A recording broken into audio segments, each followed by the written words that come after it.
Should be going live now. Yeah. Okay. Let me spread the link around. They should just give you the link instantly when you go live. It's weird. I always have to go I feel around and like open the page again Mhm. because you don't have it Mm. on your main page of looking at your live stream. They don't have your link there, which is weird. Oh, You'd think they would and make it easy for you to just copy and go from there. yeah. Instead, I always have to go to my channel and get the, copy the link from the stream. There probably is a way to do it. I just don't know. Hey, Sean. Oh, Sean, debate me, bruh. Mhm. You should come on, Sean, because we're gonna watch that Hassan Piker video where he reacts to those robberies at Walmart. I think it'll be funny. Hey, Bloodhouse. You'll own me on the hobo theory. Oh my god, I'm gonna go over that too, though. That was a bad argument. I think you're not understanding what I'm saying when I say that that's a bad argument. I think you're taking it different. Hold on.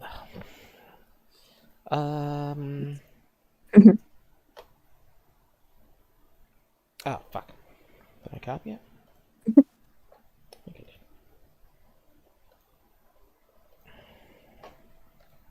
Oh, I should copy it. Okay, there it is. Let me put it in here. Add here. Everybody in Discord knows. We're gonna be laughing at some bad takes. Let me go to tweeters and post it on there, and then we'll get started on these videos.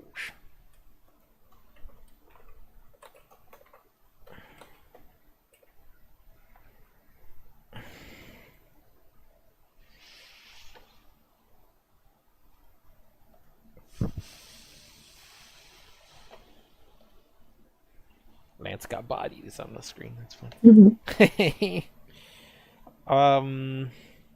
Let's move up to live streaming in the Discord, okay? Okay.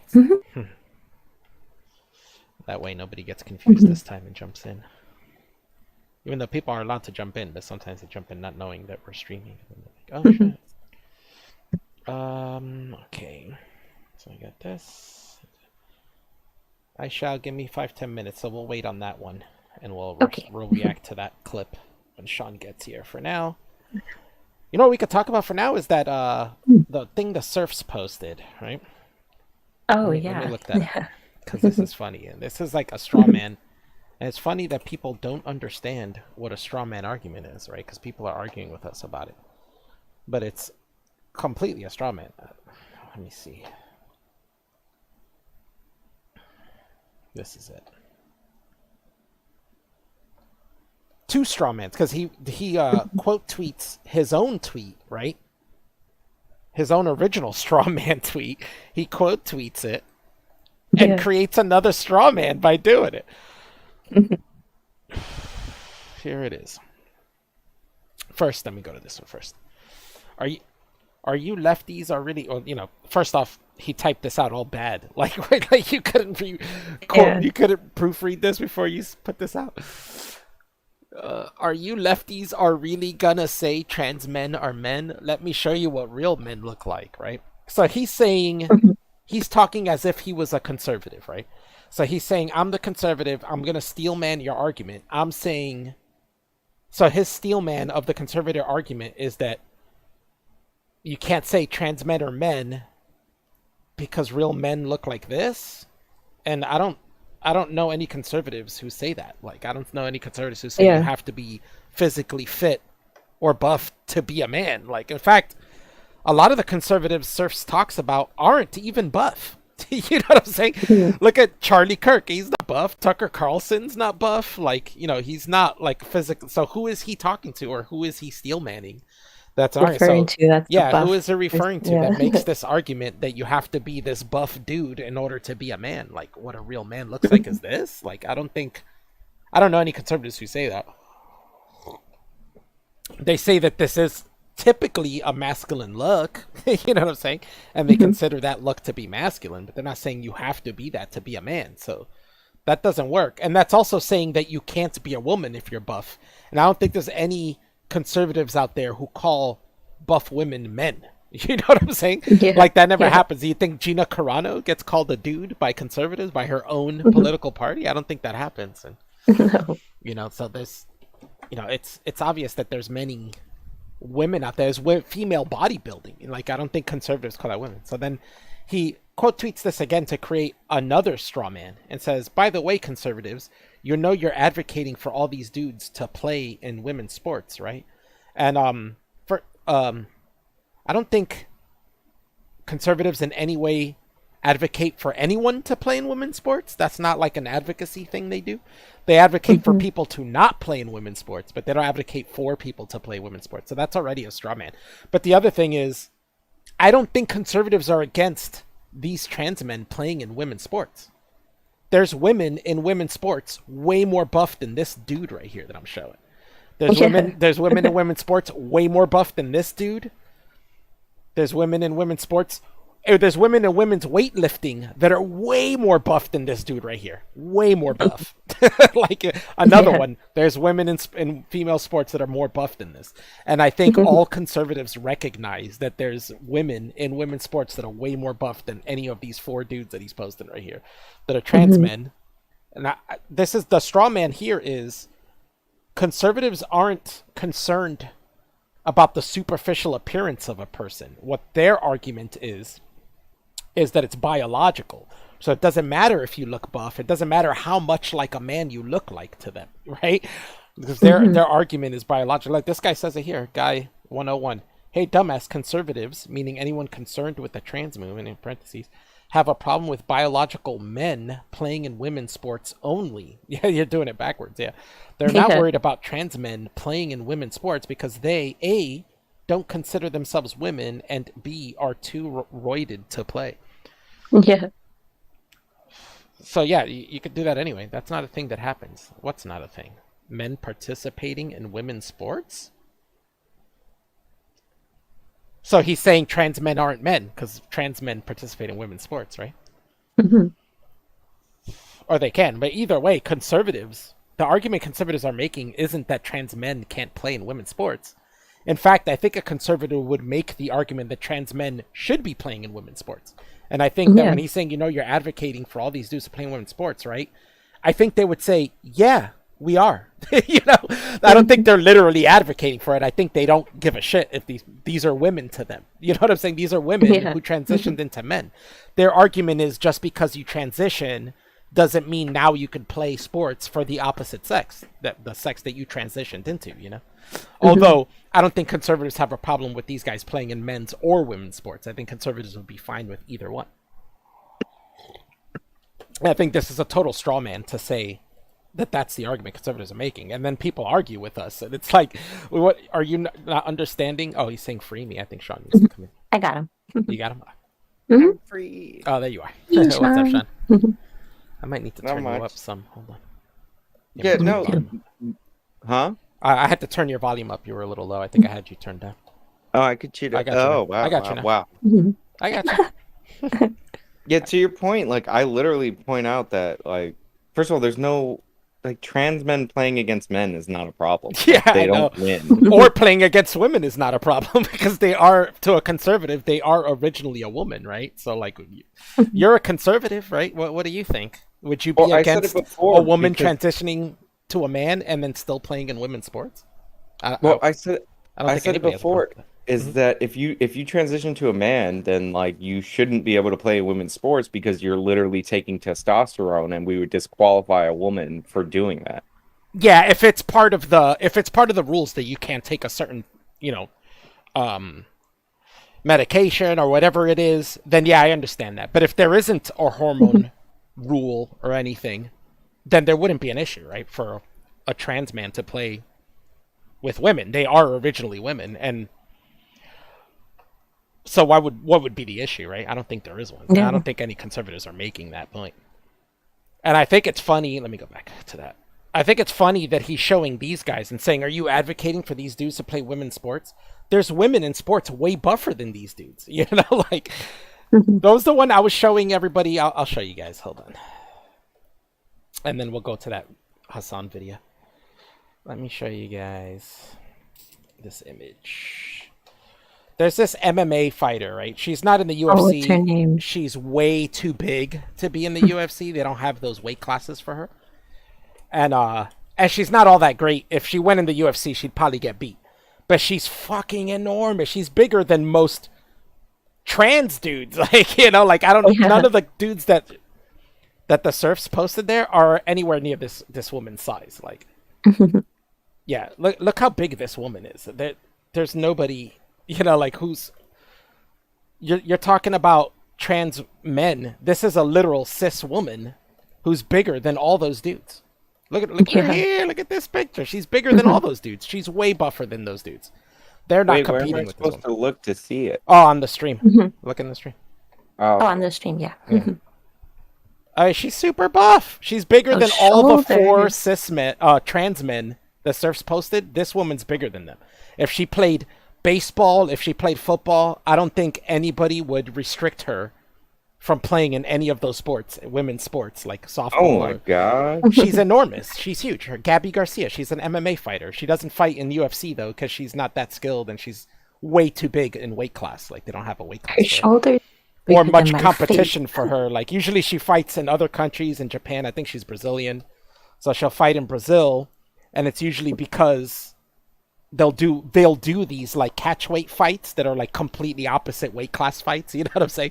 And that's the only reason they let, because she's so big that they don't have competition for her. There aren't many other women as big as her that can compete with her. She's like naturally 6'2", and then she's super buff. So I don't think conservatives' argument is that being buff makes you a man. You know what I'm saying? I think conservatives understand the concept that women can be buff and they're still women. So this is where I say it's a straw man. Then the other guy that well, maybe not a guy, it was a trans person. I don't know in which direction, but they were arguing with us saying, "Oh no, well you guys, it's funny You don't because I was get saying it." that this was a straw man, and they were like, oh, you don't get it because you're taking conservative arguments at their face value. You have to read behind the lines." And I'm like, isn't that the definition of a straw man? Like instead of Yeah. attacking their argument, you're You're attacking mind reading. what you think their intention of their argument is. Like you're literally admitting that you're straw manning them. And he wasn't, no, you don't get it. And I'm like, no, you don't get it. Like you're literally telling me that you're straw manning conservative arguments. And it shows me an argument that Charlie Kirk makes where he's calling soy boys and liberals like weak men, and I'm like, he's still calling them men though. Just because he's saying they're weak doesn't mean he's They're saying weak. they're not men. He's not calling Yeah. them women. I'm like, Charlie Kirk isn't buff. You think he's calling himself a woman like by saying these things? You think he's literally calling himself a woman? I was like, I don't think so. I think that you're reading into it, and I think it's obvious that he doesn't mean if you're not buff or if you're not physically strong, you're not a man. Like I don't think Yeah. that's literally saying. And I think you're taking the word strong to mean physically when he means it mentally. I think he's talking about being mentally strong. But yeah, it's a total straw man. It's so weird. Look at this shit.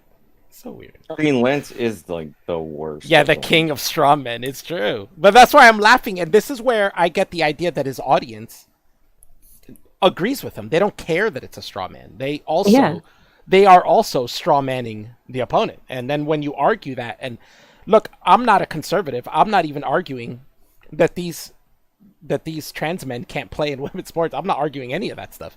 All I'm saying is that this is a total straw man and that no conservative makes this argument really.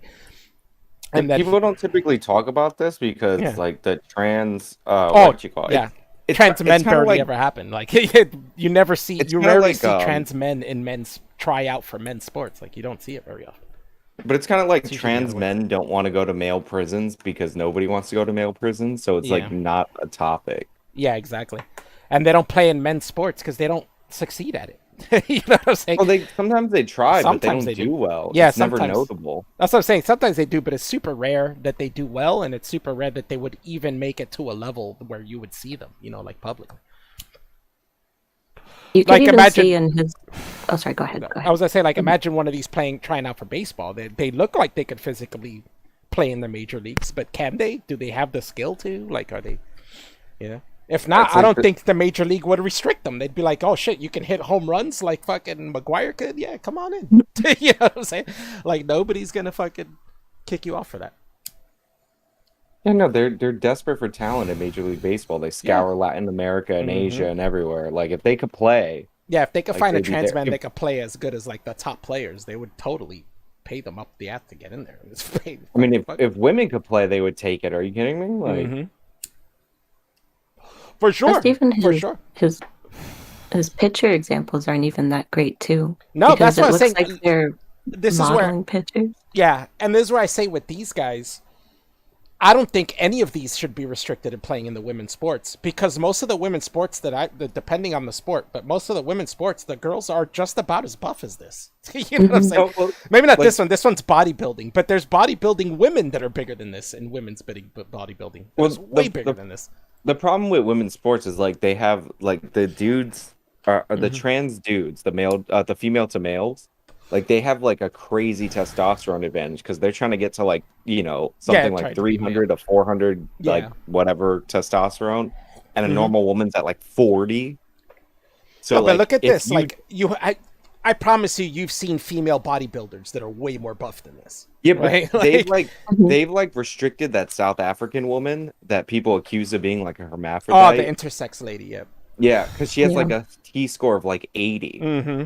And like the trans men are going for a T score of like 100, of like 300. Mm-hmm. They did that. That trans person we were arguing with did that to Oh, us. And they yeah. were like, "Oh, look, Used her as an Fox example. News thinks if you have high testosterone, that means you're a man." And they showed me that, and I was like, "Fox." I was like, "Your own article shows that Fox News was corrected on that, and they apologized and changed their story, and said we made a mistake and thought the person was a trans man, but it's not. You know, thought it was a trans Like- woman." But it wasn't. It was an intersex person. They were like, and they corrected that and said, "Oh, my mistake." So that's obviously not their argument. If they're taking that back and saying, "I'm sorry, we made a mistake. We thought it was a trans woman because they were banned because of the testosterone suppressors, right, or something like that. She had way too much testosterone." Yeah.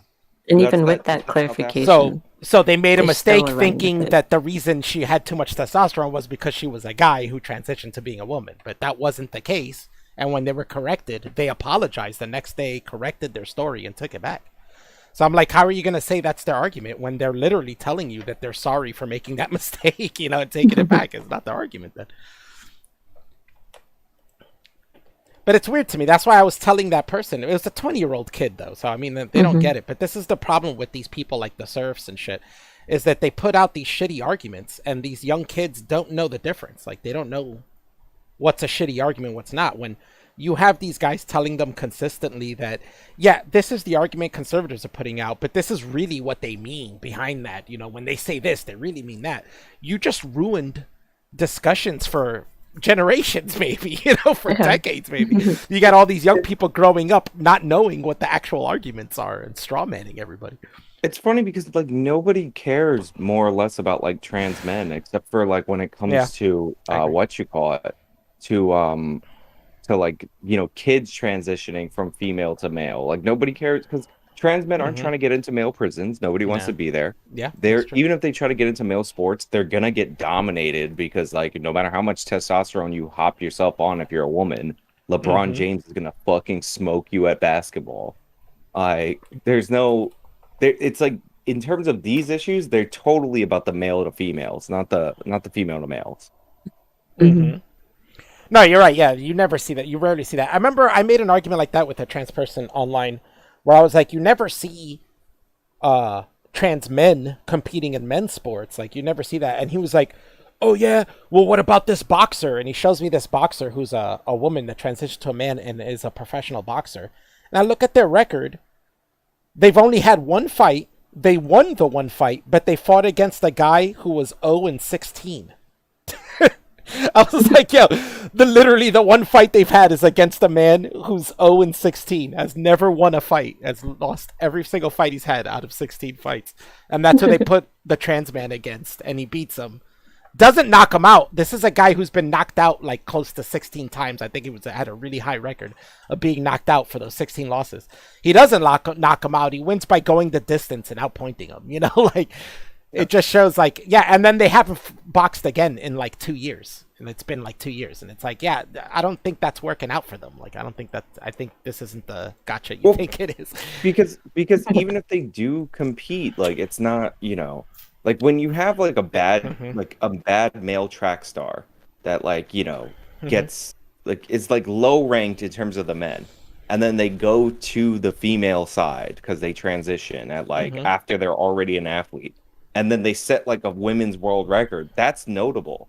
Like a woman transitioning to a man and being like the 600 ranked player in whatever sport doesn't mean anything. No. No, we have been seeing that a lot, and I don't even care for certain sports. It doesn't even matter. Honestly, I don't really care about any of it. Sometimes I say, just let them have it, and when that sport fails, like it'll just be gone and nobody can have it. And it's like, oh well, it's gone, and then somebody will start it again and be like, all right, let's start a female thing again, like Oh, I said in my video Mm-hmm. where if like you need to do like a running like qualifier for like the transes and then Mm-hmm. put them on a college team because they'll have enough to make a team, like do that Mm-hmm. for the female to male. But I'm sorry for the male to female, but like again, the male to the female to male, nobody like this is not an issue at At all for all, them. yeah. Nobody cares about that. Yeah, it doesn't matter. Well, it's not that it doesn't matter, but it doesn't make a difference. Like a female transition to a male still has to go through the same struggles to make it in a men's team that a girl does, that a woman does, so or a man does. Everybody does. You have to be at that elite level, or you just don't make it, right? You might be able to make it to like some minor league shit. Like you can play that if you want. That's probably the best you're gonna do. But to make it, like when we get to the point of professional sports, like we talk about UFC, right? And I watch a lot of combat sports. Chris watches a lot with me. And when we get to UFC, UFC is like the elite. You know what I'm saying? We watch a lot of these lower ones too, lower MMA organizations, and sometimes they're boring, man. Like these people are not the top of the top, And it takes a Feels lot. You have to classy be watching really, UFC. really skilled to make it in the UFC, Crazy skilled. But there's a reason why in the UFC they separate men and women. There's a reason for that. Yeah. And it makes sense. They Because you don't get even have clobbered. yeah, and also there's also the weight class thing. They don't even have the same amount of weight classes as they do for men. They used to have 4 weight classes for women, and one is folding because it's too high. And there's only like 3 or 4 women that can reach that weight class and fight at that weight class. So they're thinking of folding that weight class. So they're going to be left with only 3. My idea is that they should make a lighter weight class and go lower instead of going higher. Instead of going for bigger women, they should open up to smaller women because you can get a lot of Yeah, women that are 5'1", 105 pounds, stuff like that. we could see Black Adam Widow versus Sharon Carter. Yeah, we need the smaller women, and this Asia does this a lot because Asians tend to be smaller, so they have atom weight a lot in MMA in Asia. I think some of the smaller circuits are doing it now in the U.S. As well, doing atom weight circuits. But yeah, you can't have a trans man, I mean a trans woman go into those and win, but they can for a while. They had Fallon Fox, right? That was a dude who became a woman, went to box, went to fight, and he did get defeated, but the thing was he wasn't that skilled. And we all know fighting has a trade-off with strength and skill. Like the stronger one person is, the more skilled you have to be than them to beat them, right? So the stronger they are, so they could be really strong but have no skill, and you could be weak but be really skilled and you can still win, and vice versa. The one counteracts the other. So Fallon Fox Al, goes in and what? somebody sent me a message on PocketNet, which is my new sponsor, and they said they're glad to see that you're using Firefox. I'm using Firefox? No, I'm not. No, well, maybe I'm trying to figure out what they're saying. I'm not using Firefox. I'm using Microsoft Edge. Even more rarer. Yeah, I don't use that Google Chrome anymore. You guys wanna back Google. I don't back Google. You got fact check in real time and Mr. busted. Pocket app. I lost my chat too. I gotta get it again. But what was I talking about? Yeah, Fallon Fox comes in and starts beating up women. One of the women completely quit UFC altogether. She got beat up way too hard. It was like, yeah, I can't. I think her skull was broken. She got an orbital bone broken, which with men's UFC, orbital bones break all the time. But with the women's, it's not as frequent. Women just don't punch as hard. You know what I'm saying? So the orbital bone doesn't break as often as with women. But this person was breaking orbital bones, hurting people. He was finally beaten by Raquel Pennington, but Raquel Pennington is a great fighter, high skill, Yeah. Hold on. Mhm. Let me pop out my chat first. Mhm. That's why she beat him. And then Fallen Facts never fought again after that. Oh, how are we gonna watch this Jenks nephew thing? Do you have it set up? Yeah, that we can have like a I'll watch screen together? share it. Yeah, I'll That's why screen she share beat it. And then Fallen Facts never. Oops. Just give me a second. Let me pop out this Mhm. chat.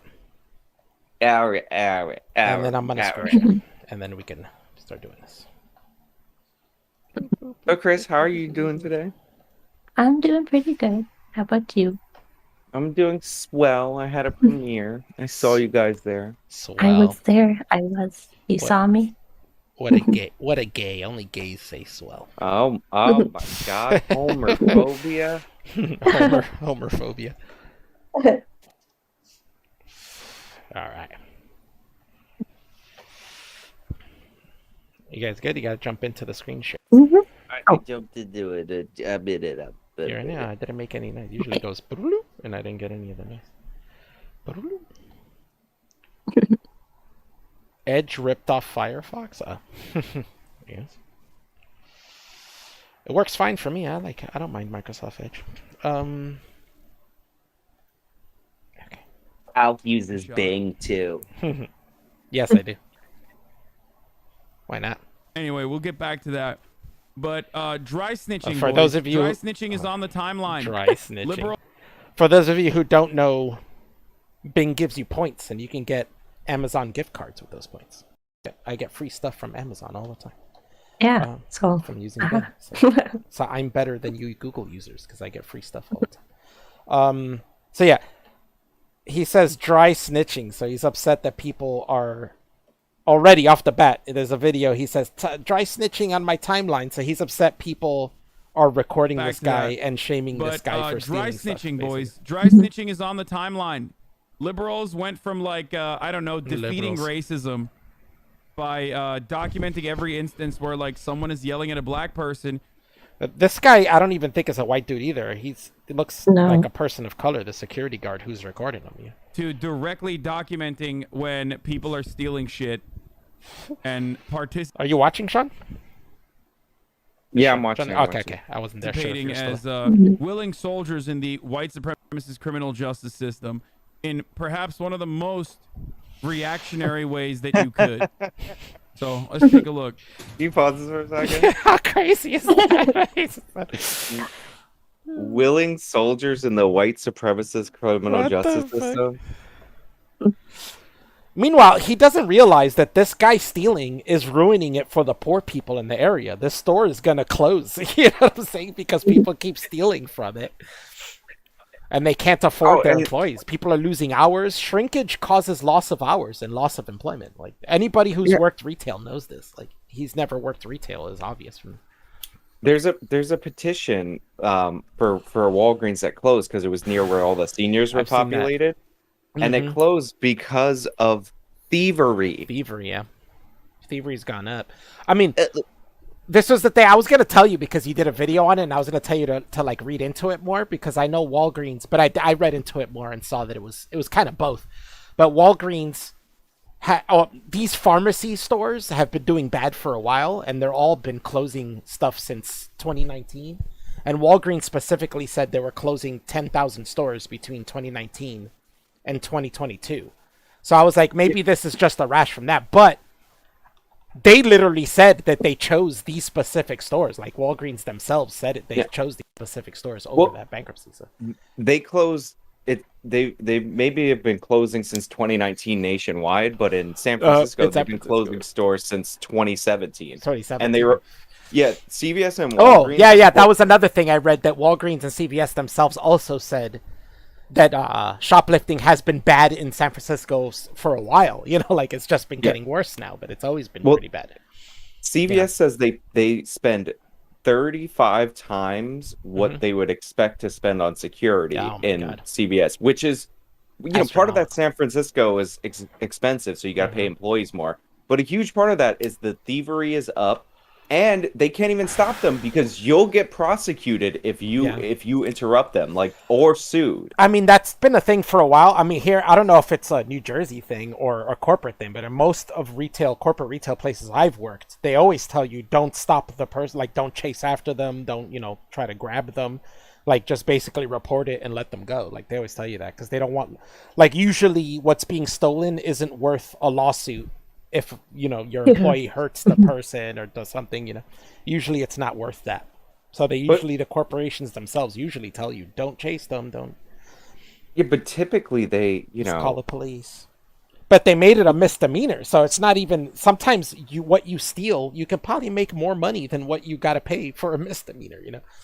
well, it's typically a misdemeanor, but what stores used to do is they would like, because they had that mentality before. Like we've been through this whole experiment before, where they're like, whatever you're stealing isn't worth sending an employee to court to go testify. It's Yeah, not worth exactly. prosecuting. And then somebody was like, well, wait a minute. What if we did prosecute them seriously? Just a couple of examples, then maybe they would stop shoplifting and it reduced significantly. So like we already know that like even though any individual item isn't worth it, like you need to deter it because like these are like organized, there's like organized criminal shopliftings. Like this guy is not stealing food, he's stealing hair products. He's gonna go 4 blocks away and sell Hassan this. says that it's Yeah. shampoo. This isn't the shampoo's over here.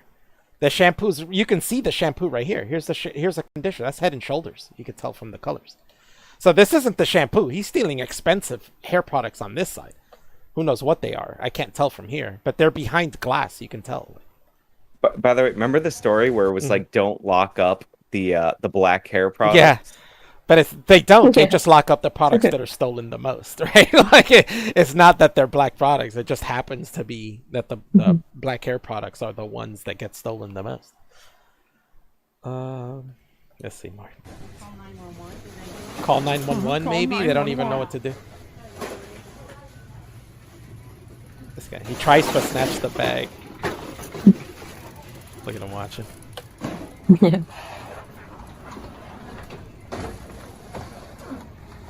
I mean, Hey. he's stealing very obviously. Yeah, no shit. They stole shampoo. No, they didn't. He stole shampoo. Meanwhile, the dude filled up a garbage bag. Even if he did Yeah. steal shampoo, but you stole a a lot garbage of bag worth of shampoo. shampoo, Like, that's what? hundreds of dollars you're stealing. What you don't understand I is don't. that I, is that Hassan thinks he's trying to mack it to like Rapunzel. He stole a whole thing of shampoo for her hair. Yeah. I'm trying to mag it to Rapunzel. I Oh my don't God. care. Like I I don't literally. I mean, if you What he doesn't realize is this is hurting the poor people in the area. He doesn't realize think I'm that. gonna be like, I cannot believe that this person stole shampoo from a Walgreens. Like, who gives a fuck, dude? Racism defeated by letting black people steal? No, I don't give a fuck if it was a black. That's a good point. Racism defeated by letting black people steal, and he got upset by that. You hear the tone shift. Let me go back. Yeah. His What? chat I just mean, if you fucking think I'm wrecked gonna be- him. His own chat wrecked him. Right to gear arms. Right Be to like, bear I arms. cannot believe that this person stole shampoo from a Walgreens. Like, Let's see who said it. who August Zerg. gives a fuck, dude? Racism defeated by letting black people steal? No, I don't give a fuck if it was a black person or a white person. That you did, but you brought up racism earlier. They were making a point to the argument you made no. earlier. It's on. He only cares because this is a black Yeah, he only person. can. If it was a white person stealing, he probably wouldn't be saying the same Well, thing. he wouldn't cover it, but like, sure, he's Mm-hmm. a communist and he hates like the corporations, even though he's a multimillionaire. And if you take one thing out of this guy's house, he'll call the cops in a Oh, yeah. minute, Oh right? yeah. And try to fight you. Like, try to like, not that I'm encouraging any criminality, but Mm-hmm. if you ever saw him live streaming, try to take his phone. Like, he's a multimillionaire, he could Mm-hmm. afford a new phone. See the reaction you get from 6'4" Jenk's nephew. Yeah. Who's got tons of money. I'm sure. I feel like he's never had to work a low wage job in his life. Like, he doesn't even know like the basics of like retail and shit. He doesn't know how this hurts the neighborhood. If you're stealing shampoo from a fucking Walgreens, like, you should probably be able to get away with it. Okay? If you were just stealing shampoo, whatever. But he's not just stealing shampoo. He's stealing a bag full of shit. He's not stealing $6. He's stealing hundreds of dollars of stuff.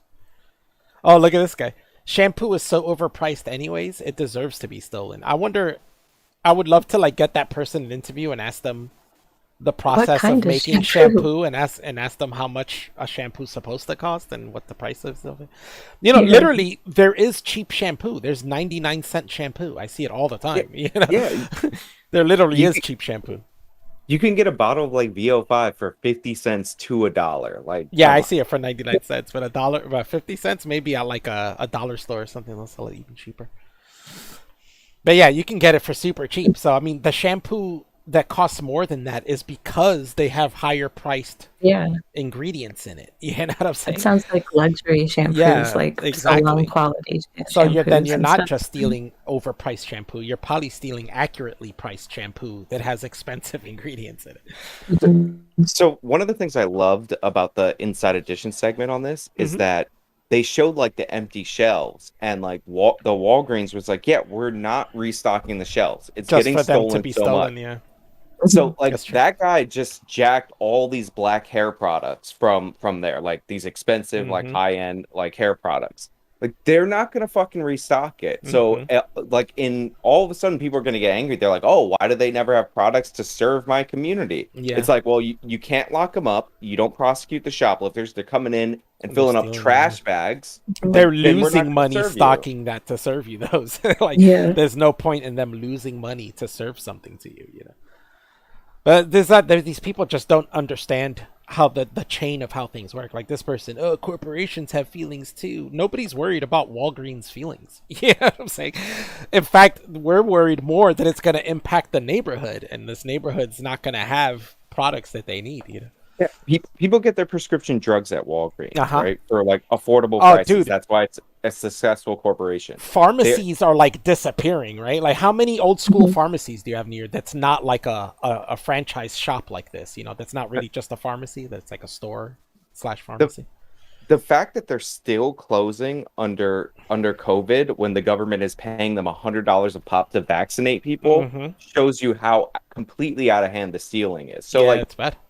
so people rely on that. It's also like inexpensive groceries. The local stores around, they're also getting stolen from. They have to Yeah. raise prices more Mm-hmm. significantly. Like Walgreens corporate can be like, all right, we're closing this store. Like the mom and pop is going to raise prices, get stolen from more, and then eventually shut down. People work there, they get their paychecks Mm-hmm. there. Like Oh this yeah, is how a community becomes impoverished. shrink in retail comes when a company experiences shrink in retail. The shrinkage is where the hours for the employees come from. So the more stuff gets stolen, the less hours there are for employees. Also, like, you know who's the biggest beneficiary of this? Hmm. Amazon, Uber, all these companies that are trying to Yeah. internetize the pharmacy. Who Like, you can't shoplift from, right? All these yeah, stores that you can't shoplift from because they're not there, you know. Or look at Amazon; they created stores, physical stores that you can't shoplift from. That it charges you yeah. whatever you take. Like that's it.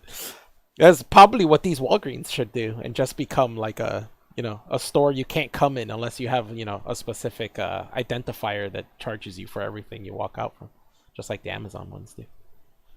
Alf, you got a super chat. You got to read the super Oh chat. shit! Super chat. 17 Walgreens stores in San Francisco are closing because of this behavior. Yeah, jobs and access to community pharmacy are going bye-bye. Toab said that. On top of that, these pharmacies were kind of doing bad already. That's what I was saying. Like back in 2019, like they went through this initiative. CVS, Walgreens, where they're closing a bunch of shops because they need to consolidate, basically. Yeah, and CVS is becoming like CVS Health. They're moving into providing care in order to counter that. But I don't know if Walgreens is like franchised out. Rite Aid But like, owns Walgreens. yeah, but I don't know if the stores individually are like franchised out. But if they Yeah, they were might be. franchised out, this guy streaming on Twitch makes way more money than anybody at Walgreens. The pharmacist that can't have a job because they Yeah. have to close down the Walgreens Mhm. makes less than him. I don't think people Yeah. realize that. And Like, pharmacy jobs are good jobs. There's not many of them. Like, don't Mhm. shrink pharmacy jobs. Those are good jobs. That's a good technical work that people go to school to get like a degree for, so they can work and give people their medicine. At the Walgreens, I went to the Walgreens to get my vaccine. The girl has her, schooling and license to be able to inject people, with a syringe. Mhm. Not everybody has the ability to do that, or has the educational know-how to do it.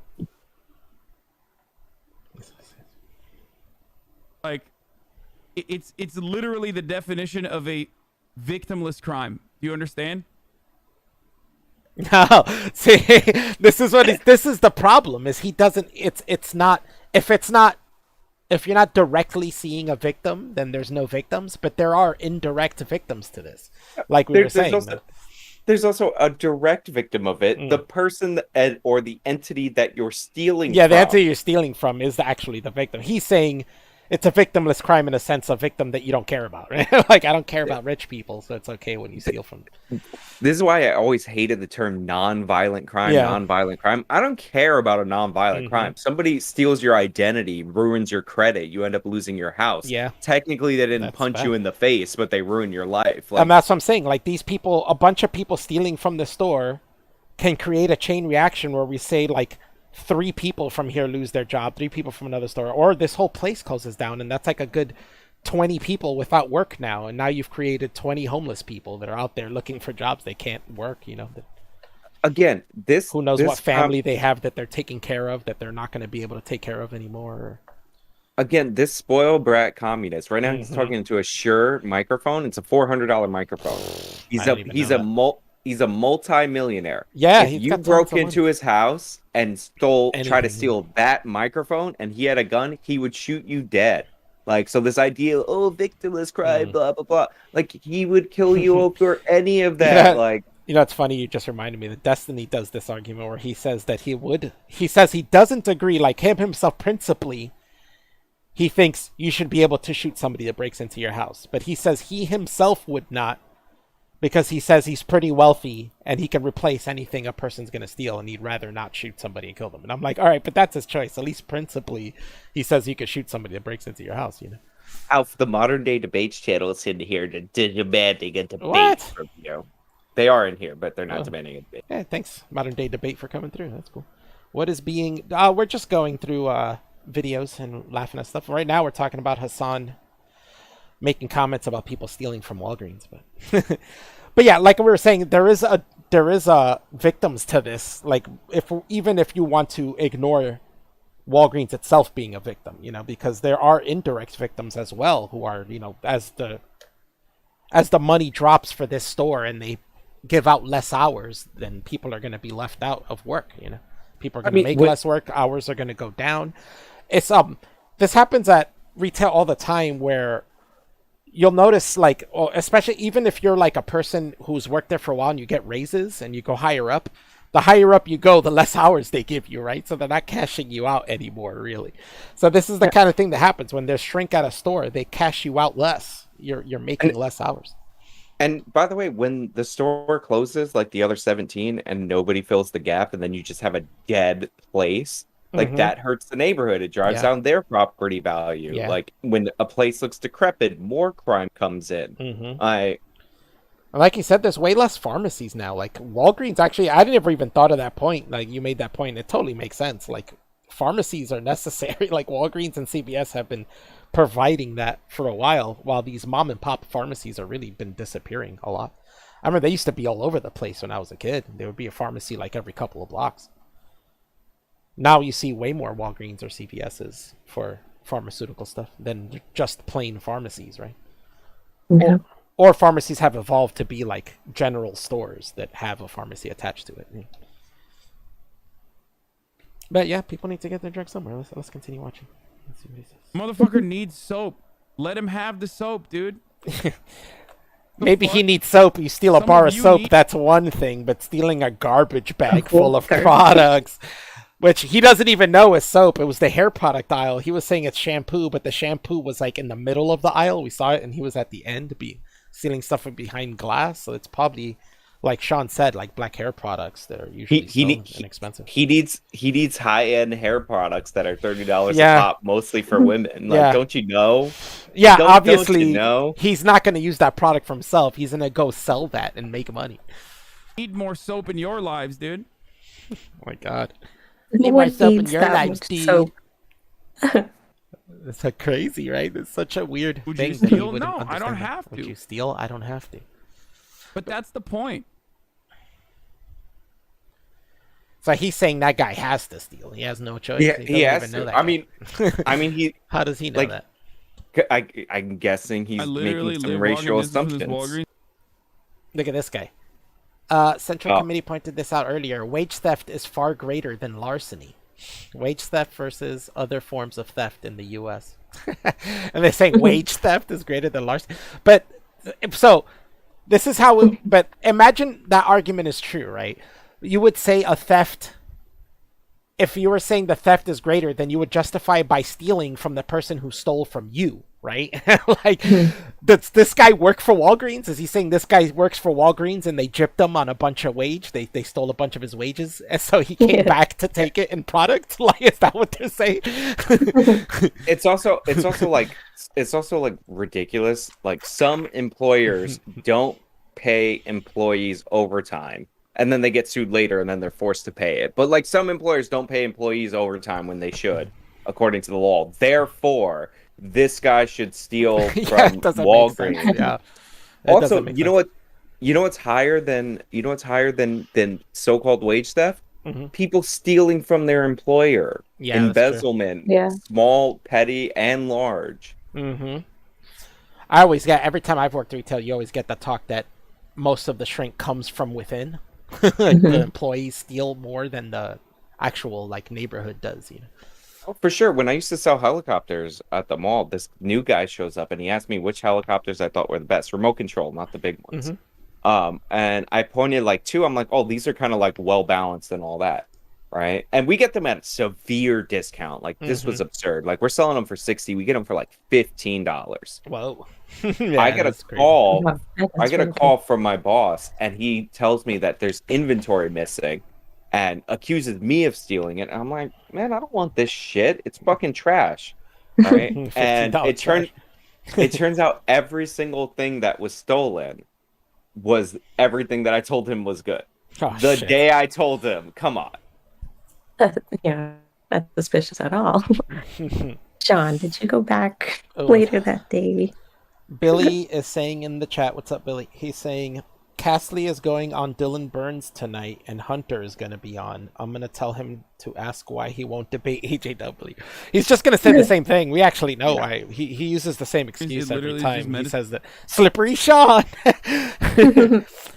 He's so slippery. He's so slippery. Sean's a slippery guy. I had a statistician look over the statistics he sent me, and told me that he was reading it wrong. He said that I said a curriculum in California was mandatory when because somebody sent me the clip of his AMA was mandatory. He's like, but that was actually an elective curriculum, and I'm like, this guy did not listen to the debate. He saw that stupid ass response video to me where the guy ignores the fact that I say mandatory ethnic studies curriculum by 2021. These are the proposals, and here are some of the elective courses that probably might make it in there. So he's not even like listening to what I said, because I made it much more clear in the debate because of that stupid video. But you're still slippery, Sean. Still slipping and sliding. Shampoo and toothpaste and shit. Who cares? Such a bad take. It's such a Why? bad take.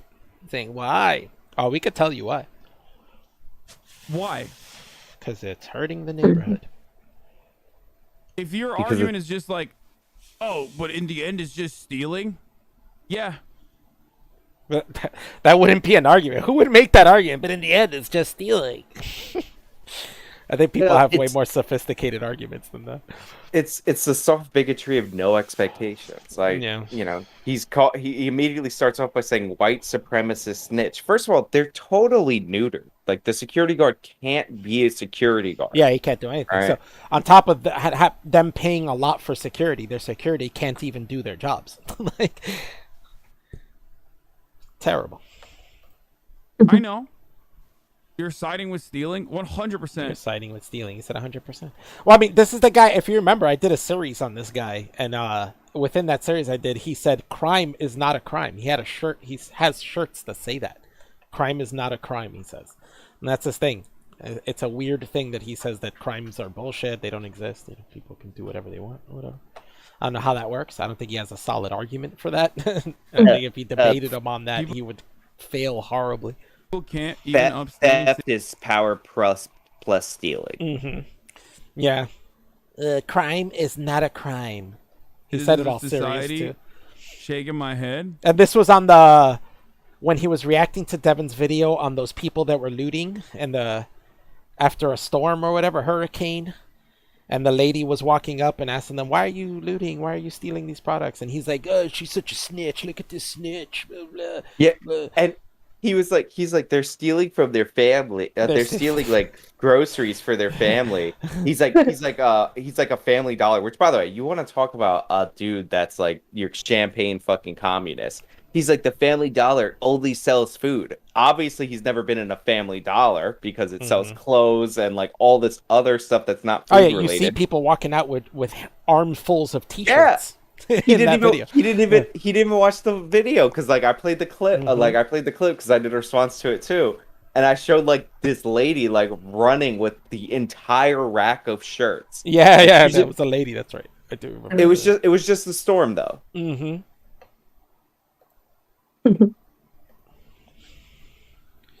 Like, I'm about to get in it. Experience matters. For over 100. I'll do that. So that way you guys don't have to see the ad. His capital is advertising. why people fucking lose their shit. New Walgreens CEO gets nearly $25 million signing bonus. Maybe systemic change would be better so they aren't this desperate. Is it a bad... So he shows this. How is this even an argument to that, though? This is not even ground level shit. I think he doesn't realize there's a displacement between the ground level stores and the corporate stuff. Also, if you divided... First of all, CEOs, all the evidence, and everybody's going to hate this, shows that CEOs at publicly traded companies are underpaid. They get lower bonuses than at private equity firms, and private equity firms, because private equity firms don't have to justify it to like their shareholders and the media who attack them for it. So like when they go on the open like market and when they have like options where they don't have to disclose this or that, people looked into it. They're underpaid in the public sector. If you divided that $25 million signing bonus up among all the employees of Walgreens, they get pennies. So the CEO is more important than the person. And if it's CEO trying to turn around the store, then that's more important than the ground level person who he's advocating right now to be put out of business when they close that San Francisco Walgreens. Yeah, that's true. It's a bad take because it's not all encompassing. Like, can everyone just steal? No. But I oftentimes side with people that are in that particular condition. Like, that are in that particular motherfucker condition. is not like that dude who's stealing is not like a wealthy person. Do you understand? Yeah, but he's not a super poor person either. Look at him. He doesn't. You see any holes on his clothes or dirt on him? He looks clean to me. That dude who showed up a part of a part of the organized crime ring that's doing shoplifting in San Francisco. He's not doing well for himself. I mean, that looks like an electric bike, but he's not doing well. I want to know, anybody who lives in a major city, how many homeless people you know that can hold on to a bike? That shit'll get stolen instantly. If a homeless person has a bike, that shit gets stolen right away. There's no way a homeless person's holding onto a bike. They got nowhere to keep it. And they're not stealing from an individual. They're stealing from a corporation that will have those losses completely recovered. Yeah, at the expense of the low-wage workers. That's what he's not noticed. That he doesn't know. He's so dumb. So he's like collective ownership, co-ops, whatever. He's not stealing from an individual. Yeah, he's stealing from thousands, if not millions of people who own shares in the company. Yeah. He's stealing from a collective, supposedly what matters to him. And millions of people that are employed by them. You know, that money goes to like the whole fund, right? If you want to look at it that way, that it's going to go to the whole fund if he's going to put a CEO's money into that too. That's hurting every single one of those people. In the form of from the bottom to the top. Like in the form of insurance. Does he not know how insurance works? Insurance doesn't just cover things and that's it. Like also insurance isn't money that comes from like pixie dust. Like people pay insurance. Like, insurance isn't this magical thing that just replaces your wealth out of nowhere. Like let's say those are like black hair products, like high-end black hair products that are being stolen, right? So sure, like Walgreens has loss prevention insurance. First of all, it goes up everywhere in the neighborhood that they're paying out so much. So like it's not like that costs nothing. But they also don't restock the items, like, because San Fran's so crazy, they can't restock the items that keep getting stolen.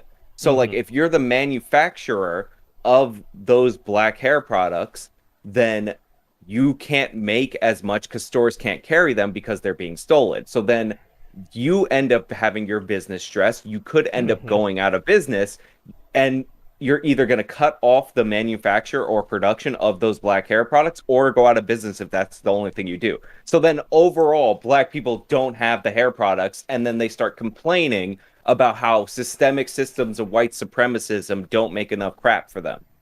So yeah, like like this guy's he's so on a low level analysis because he knows people don't like insurance companies. He's like, oh, they just get it from insurance, and where does the insurance get it from? Pixie dust. Yeah, like where do you think that comes from?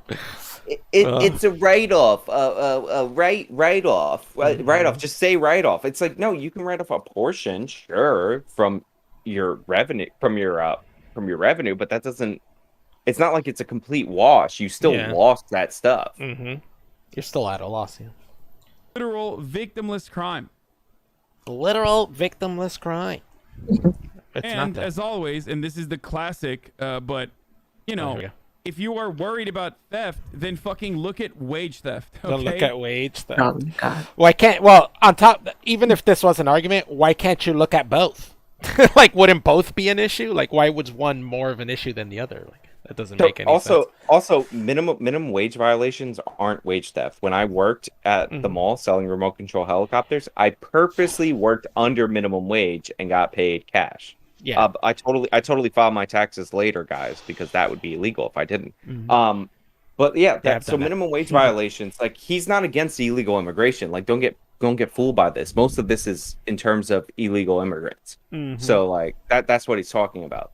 So minimum wage, yeah, that's not theft if you agree to work sub minimum wage. Like, I'm sorry, I don't care what the law says. Like the overtime, if you're working overtime and you're not getting paid for that, or they're trying to cheat you, like Walmart does a trick where they'll put your hours on your next paycheck so they don't have to pay you time and a half. That's bad. But this also doesn't have embezzlement on it. Yeah. Worried about theft, then fucking look at wage theft, okay? Overtime violations, minimum wage violations. Yeah. People do those on purpose.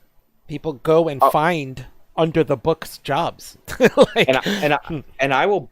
That's actually hurting the person without paperwork to work. You know, he's actually hurting illegal immigrants by talking about that. I will bet you money that if you went to the source of this stupid ass chart, because Jenk's nephew's using it and he's dumb. Oh yeah.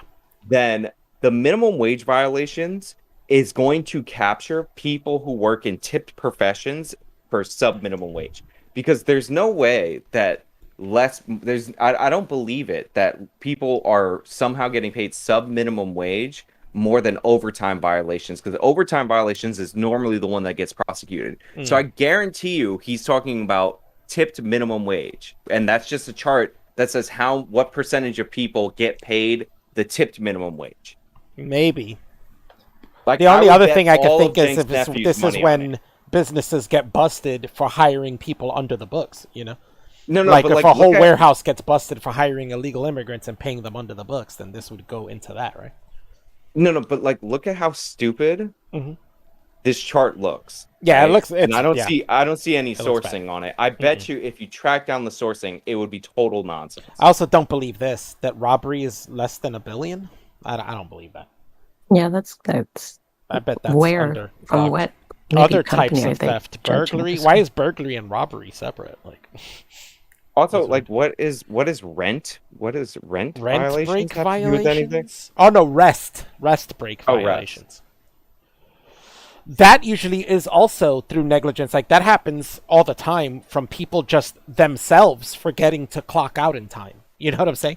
Because a lot of states, and on top of that, you'd have to go through each state because all states have different rules for this.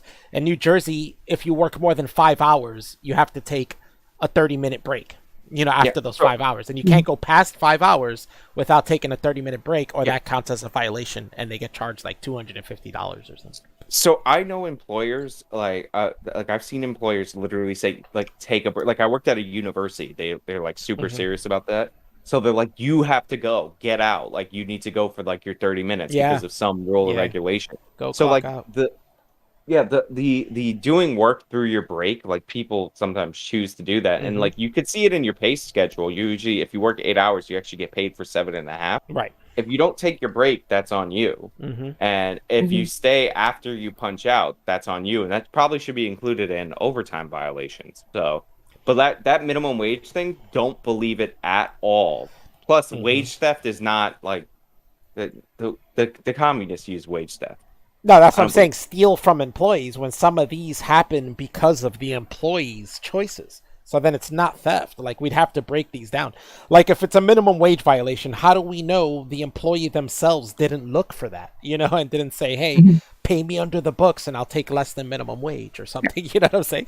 Yeah. Or for the rest break ones, how do you know they're like, I want to work through my break, so I'm not going to punch out. And then it's like, oh, no, you get in trouble for that. Like, oops. And sometimes the minimum wage violation, wink wink, is a Davis-Bacon violation where they say that you have to pay prevailing wage in a certain area, and they'll hire people on, but like a construction company. Usually, this is illegal immigrants, and they'll pay them way more than the minimum wage, something that they agree to. But technically, according to Davis-Bacon, you have to pay prevailing wage in the area, which gets insane because it if you're in like a really high income area, you're paying prevailing wage for construction that you don't need to pay for that. So sometimes firms will try to pocket the difference in that federal contract, and that's stealing from the federal government. That's not necessarily stealing from the employees because a lot of times they get paid really well. All right. Here's another one, off the clock violations. That's usually the employee as well. It's usually the employee who they tell them they can't stay longer, but they want to finish their work, so they punch out and then work off the clock. I mean, it's dumb for people to do that. Don't work if you're not getting paid, I say. But some people do choose to do that. Yeah. I've seen it. Well, I've seen it at jobs, and I've seen people Well- punch out because they can't go over because it would be a violation, so they work off the clock. Well, And then my that becomes a girlfriend- violation. My girlfriend technically has like a work time, but she's salaried, right? So she gets paid. So sometimes if they have to finish a contract or whatever, she stays behind and doesn't get paid like overtime because she Right. has like a set 'Cause salary. it's that, But she you agreed to. but she needs to finish the work. But like but that's like the busy season. A bunch of non-busy seasons, you she'd be get out getting out like early. 3 hours early, but she doesn't get paid less. Like she gets the same check every 2 weeks. But this is where this is conflated because a lot of this could be employee choice, and it's not theft if the employee chooses it. Theft is literally against your will, so if it's not against your will, it doesn't count. Wage theft is significantly larger of a problem than What a non-nuanced burglary. take on that. or whatever that person was doing. It wasn't even like grand larceny or anything like that.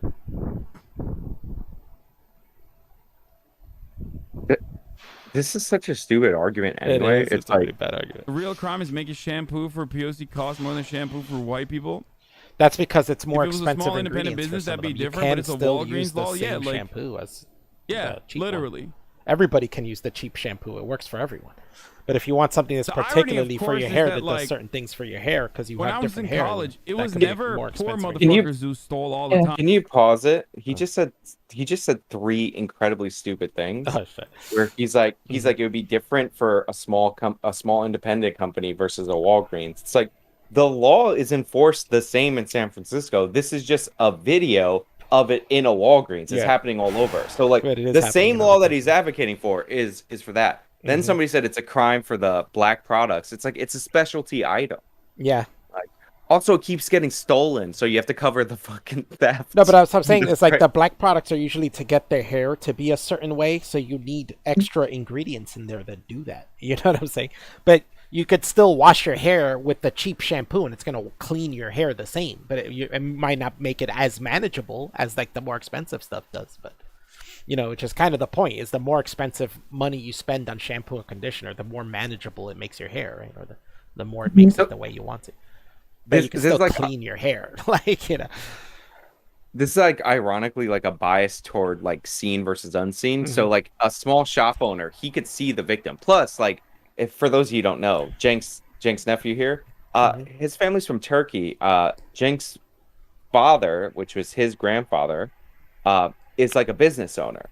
So like he's like, oh, if I could see their face, if I could look into their eyes as they go bankrupt, then it's a problem.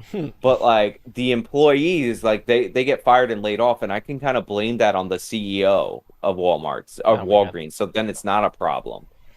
Hold on. I gotta go to the restroom real quick. I'll be right back.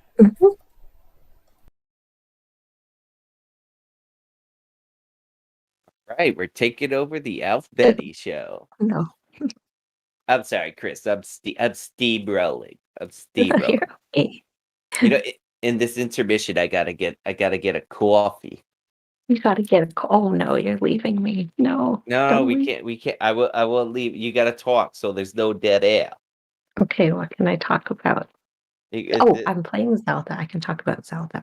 Yeah. Who has played Legends of Zelda: A Link to the Past? Because I've just started playing that. Oh my god, that game is so fun. I'm having so much fun.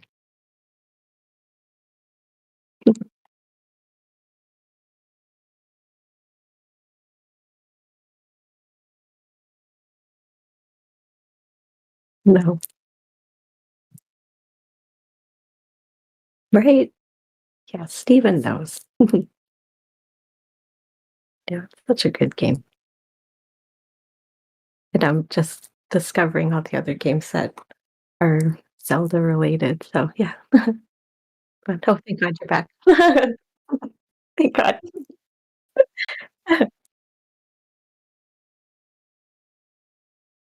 Oh no.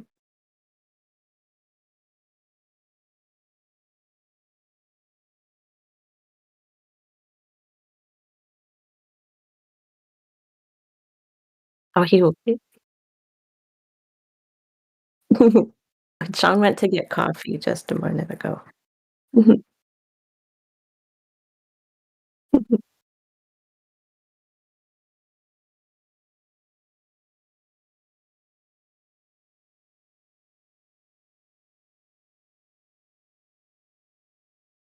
I don't think I don't think I heard him saying that.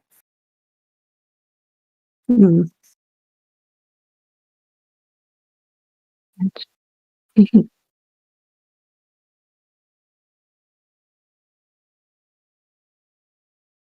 Yeah.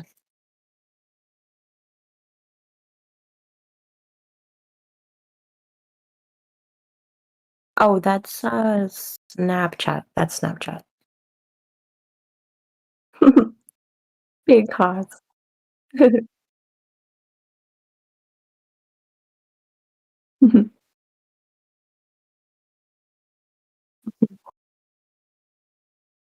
I'll send Piker. Now, if I can't hear you on the stream, just alerting you. Oh, no. I forgot I was muted on OBS. Sorry, I was actually I didn't realize.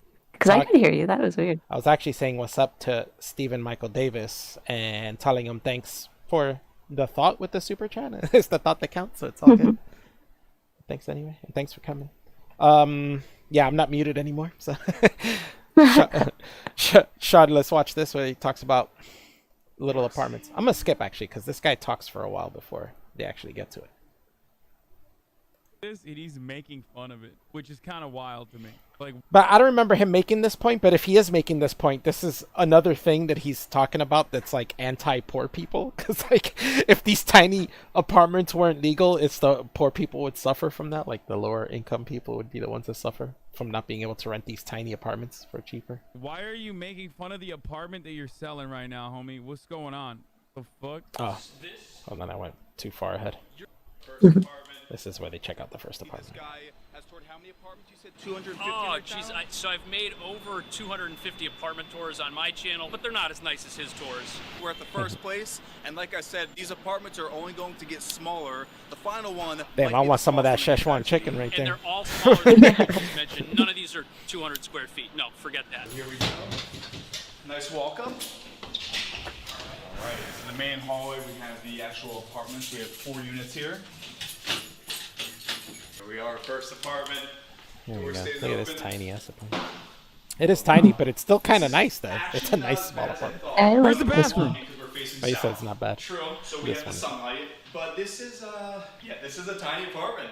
What's the square footage? It's not a bad place. Let's check the square footage. Wait, this is not bad. This is a one bedroom, isn't it? No. 17 feet, It's not a 7 one inches bedroom, by though. 6 There's no feet, bedroom. 6 inches. This is the biggest place that we're seeing. Your bed, What? I can't see another spot for it than in this corner somewhere. And I think you're going to want to get the smallest bed that you can. Bro, he's supposed to be selling this and he's making fun of it, which is kind of wild to me. Like, why are you making fun of the apartment that you're selling right now, homie? What's going on? The fuck? I'm happy that this is like normal size. Need to get an extra light bulb up there, but at least it's like a normal size. Yeah, that bathroom's pretty normal sized bathroom. That's not even tiny. And you'll see later in the video. That I was saying before, I think my bathroom might be a little smaller than that bathroom, but my place is way Capitalism bigger is than so that place. sick. This is the nicest place we're gonna see. What is this? So then we have. That's your. That is your closet. Oh, I thought that was the bedroom. That's the reason why I originally was like, Yeah, what I is thought that one was the bedroom when I So first saw it it's too. That's just the 1800 with some closet. free rent, so it nets out to 1800, he's saying, whoa, in most places, 1800 would be a lot, but in New York City, that's not a lot. Like, that's pretty normal for a little apartment like that. And I don't even think that one's 1800. He said that, but I think they start saying it's actually Like 1500. Cash, you're saying the nicest, the largest. Yes. From here, it's just, 15, yeah. This is the big guy. It's not horrible for $1,500 a month. If you're just moving to the city and you're looking for that first apartment, Yeah, it's this not is bad not for a bad 15. first apartment. Dude, I hate this. I I hate hate this so this. much. Dude, just literally live in a shoebox, dude. Just don't live But in that's New a York. dense city. Straight Yeah, up. yeah, Don't that do would it. be the thing, You know, is for don't a live streamer there that if you sits can't all handle that, day 'cause for a that's- living, it's a kitchen, dense city. There's nowhere else bathroom to next live. door, L. True. They're Cash running just out of saying places it's been for a while people since to he's live. taken Like, anything but the subway. it's There dense was a as point shit. when I first moved here where I would bike from the Upper East Side down to the meatpacking district because I couldn't afford the monthly pass. That's crazy. In my mind, I think it was $120 a month was like, that's food. Yeah. Yeah, that makes That's sense. food right there. So I biked. How from long the is Upper that? East Side. How far do you think that is, Sean? I don't even think he's listening. Look at this guy. He comes onto my stream and he just friggin' annoys me over here. Where does he say? From the Upper East Side? Where on McDougal Street to the meatpacking district? I don't know. New York isn't that Okay, big that's though, so insane, I don't dude. think What it's the that fuck? insane. It probably is That's- a lot. he I was mean, probably I shredded though. That's when like I go crazy. into the city, sometimes I take really long walks, and I'll go from like uptown to downtown in a walk. You know, like it takes a while, and it is a long walk for sure. But on a bike, it probably wouldn't be that bad. Maybe when you're doing it every day, it is. the amount of biking, dude. That is an insane distance. Biking isn't that far, lol. But it's weird to me because Hassan went to school in New Jersey by me. You know what I'm saying? And it's densely packed over here too. It's very similar. So it's like, how does he not understand the concept of a densely packed city if he was, he went to school in New Jersey and lived in New Jersey. I mean, Cenk is from New Jersey too and grew up in New Jersey. So, like, I don't know how these people don't understand New Jersey as some of the densest cities in the country. Like, how do they not understand? in the winter, But it probably means they weren't poor and they had some pretty good money and lived in like suburbs or something. New York, that's so stupid, dude. That's like you're putting your life at risk, okay? In the summer, that fucking sucks too, because then it's In the so hot summer, and so biking. humid. Ugh, I don't want to think about it, dude. That's awful. Yeah. Fun neighborhood, not Midtown. Definitely a more desirable neighborhood. You I have mean, all it's the not great, but cafes, that's kind of, the city is big on that. Like, you could travel by vehicle, but it's so much traffic that a lot of people just go either on foot, on bike, on mass transit. That's just kind of the way a dense city This works. place So. is small. Yeah. Yes. And This was funny when I moved to Georgia. Like, it was so weird to me to go to the main, like, you have to actually drive to go to the main square or the town square or whatever, which is where all the stuff are. And then even still, you'd be walking around there and there'd be hardly anyone around in the middle of the day. And you're like, where is everybody?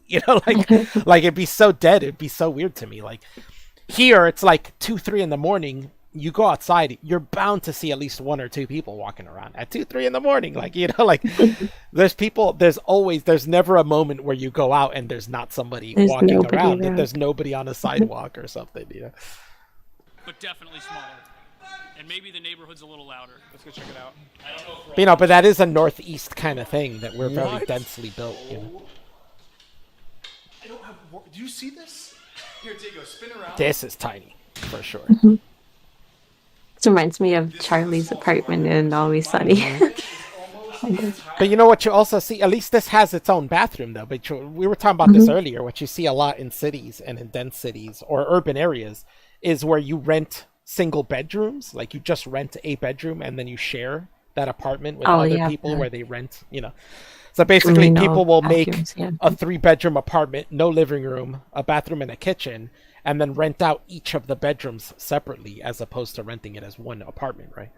So then people rent those bedrooms for like real cheap, like $600 a month, $500 a month, but they have to share that bathroom. They have to, do all this. But within the 3 bedrooms, the person renting it is getting $500 off each of them, right? So it ends up being like a $1,500 apartment. But that's even smaller than this because you don't even get a bathroom. You don't get a sink. You just get 1 bedroom, for what you're paying, and everything else is shared. Go look at the bathroom, dude. Wait till you see that. Are you seeing Look at this the in bathroom. frame? The So bathroom's from crazy though. perspective, like, I'm Look a at that. pretty big person. Yeah, a guy as big as him is not good for. The entire door of this bathroom sink. We have a vanity. The shower. It'd be fine for me. is I'm a just small in the dude. middle here, sandwiched in, you have the shower rod to then cover the water from getting on your toilet. I've never seen. I don't have words for this. I'm not even like this. Just is crazy. utilizing look at that the shower, space to though. the best. Like, That is it's crazy. really small for Yeah. sure, yeah. It's thin. The way it's But built what is just happens? weird. You bring a girl It's back, built real like thin. there's no I shot. feel like I'd There's hit no my shot arms you bring like a girl with back here, weight you know what every I'm time. saying? Like, oh shit, how can't do you move the wall. fuck in this apartment? Like, what does she See, but do I after could you're probably done? say my bathroom's probably that size, just built differently. This one's long. Like if you turn that into a square of the same size, that's probably like a normal bathroom. It's just they had to fit it long-wise, basically. Fucking. And then Yeah. the corner where Diego is where the bed would go. That man's a giant. Yeah, you put a Oh my bed in there, God. that's gonna be rough. This could be the bed. I wouldn't even have a bed. I'd probably have a couch. Oh, I would put the bed up there on the loft. Sleep up here. This whole Yeah. thing's, I'd sleep up there. Why 215 not? pounds. So you would put a ladder there, and then this would be the bed. And actually, look at this. I'm just noticing this. See that spackle? Yeah. Someone.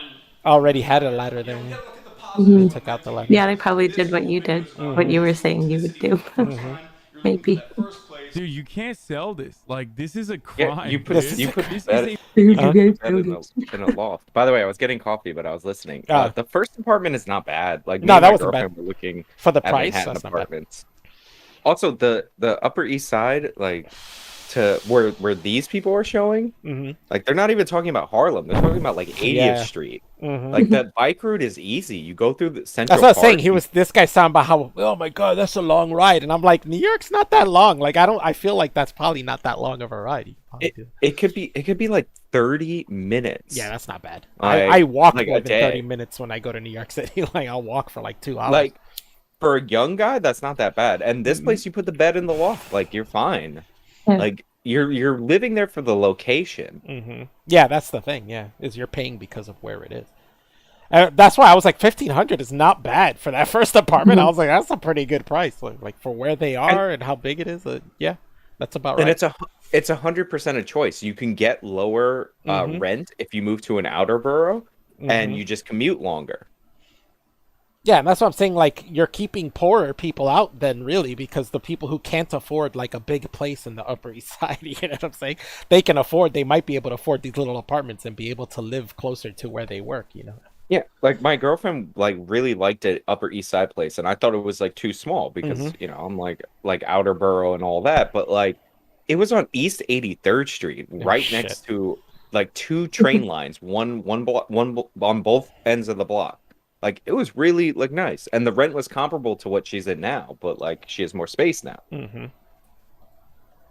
a fucking crime, dude. This has $200, okay? If there was any decency in the world, this would be $200. $200. Matt, basically jail. Dude, this is literally worse than jail. Not in Norway. We've now moved to like jail in the UK. You know what I mean? Like the previous. You know how fast these things would fill up if you rented these for $200? There would be none for anyone else. And there would be, you know what's funny is people who can afford a more than a $200 apartment would be living there just to save money and just pay $200 for that apartment. And that would screw again, what I was saying, the poor people who could afford. If you rented this for to live in that area. If you rented this for $200, somebody would pay that rent and sublet it immediately. Oh yeah. Right. Oh, true. Yeah, for sure. I would. That totally makes sense. So like it is small, like no doubt about it. And if you're not from New York City, you're like, oh my god, it's so small. But like that's what I'm saying. He's like you can't bring a girl there. Like you could bring a girl there. Yeah, Like what do you mean? it's New York City. They wouldn't go. Yeah. Yeah, they would know. They would totally get it if they're from New York City. They get it. They're probably. I was saying when we watched this earlier. I was saying when he was like, "Oh, you bring a girl here." I was like, the girl probably lives in an even smaller apartment. Like, what are you talking about? That apartment's probably big to that girl. Like, oh shit. Hotel room. Like, nice. Hotel room. The previous room that we looked at was like worse than jail in like in Norway. Worse This is than like jail worse than in jail Norway. in a worse. But like he's bringing it up as if it makes a difference whether it's jail or not. The reason the jails in Norway are probably nicer than this apartment is because they're built in places that have more space. But this is in the middle of a densely packed city. There's not a prison here. Like, why would you put a prison in the middle of a densely packed city? Obviously, this is an apartment building, and we're trying to get residential people to live in this tiny little densely packed island. And Like, what jails doesn't he understand? Jails are too nice in Norway because that guy, I remember the one that did that mass Breivik? shooting and Yeah. he was complaining that they wouldn't give him PlayStation 3 games and Yeah. they only have PlayStation 2 games. Yeah. I think he killed 100 people. Yeah. And he was bitching the jail system was behind on video games. Yeah, maybe they're too nice and maybe they should make them worse. But there's a reason why these apartments are smaller than those jails, because people build jails out in the middle of nowhere to make it spacious, you know, where this is built on people living on this tiny little island city that, you know, that you need more space for because there's like 8 million people in the city. Yeah. And by the way, if he rents the space that he's in, he pays through the nose for it, but it's not as it still wouldn't be as expensive in New York City.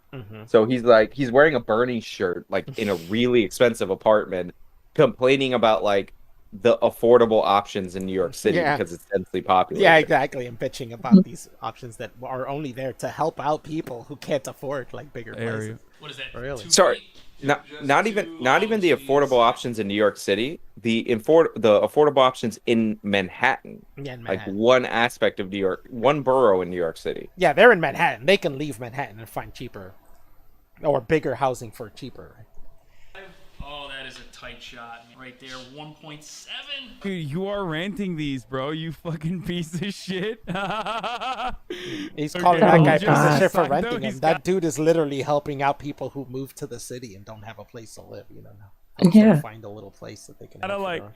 yeah, this one's crazy, dude. Imagine being a fucking loser to like live in this one, dude. Hey, by the way, you know, Wow, you hear this guy? You know, this Oh is kind of God. making me think of places in, like, I think it's either Japan or Korea. They have little, not just cafes, little but cubby bars that are holes. so, You ever like, seen those? hole in the wall places. Like, his mind would be blown by Yeah, looking if you ever at seen those. those. I've seen those. They have like these little cubby hole beds they rent out, and they have a little curtain they close, and shit, and Those they look hang really out in that little cool. cubby hole as their little home Yeah. for a little while. It's like people like want to live in these because some of them want to live in Manhattan. Like I could picture like some Yeah. guy who goes there to be a playwright or something that like just wants to live there. And I've talked to people, like I know actors and whatnot from like working on short films, and they live in Manhattan. I'm like, you could save this amount of money if you like thousands of dollars, sometimes like $700 if you moved to a better place in Queens, and you would even be close to Manhattan. You could just pop the train in there.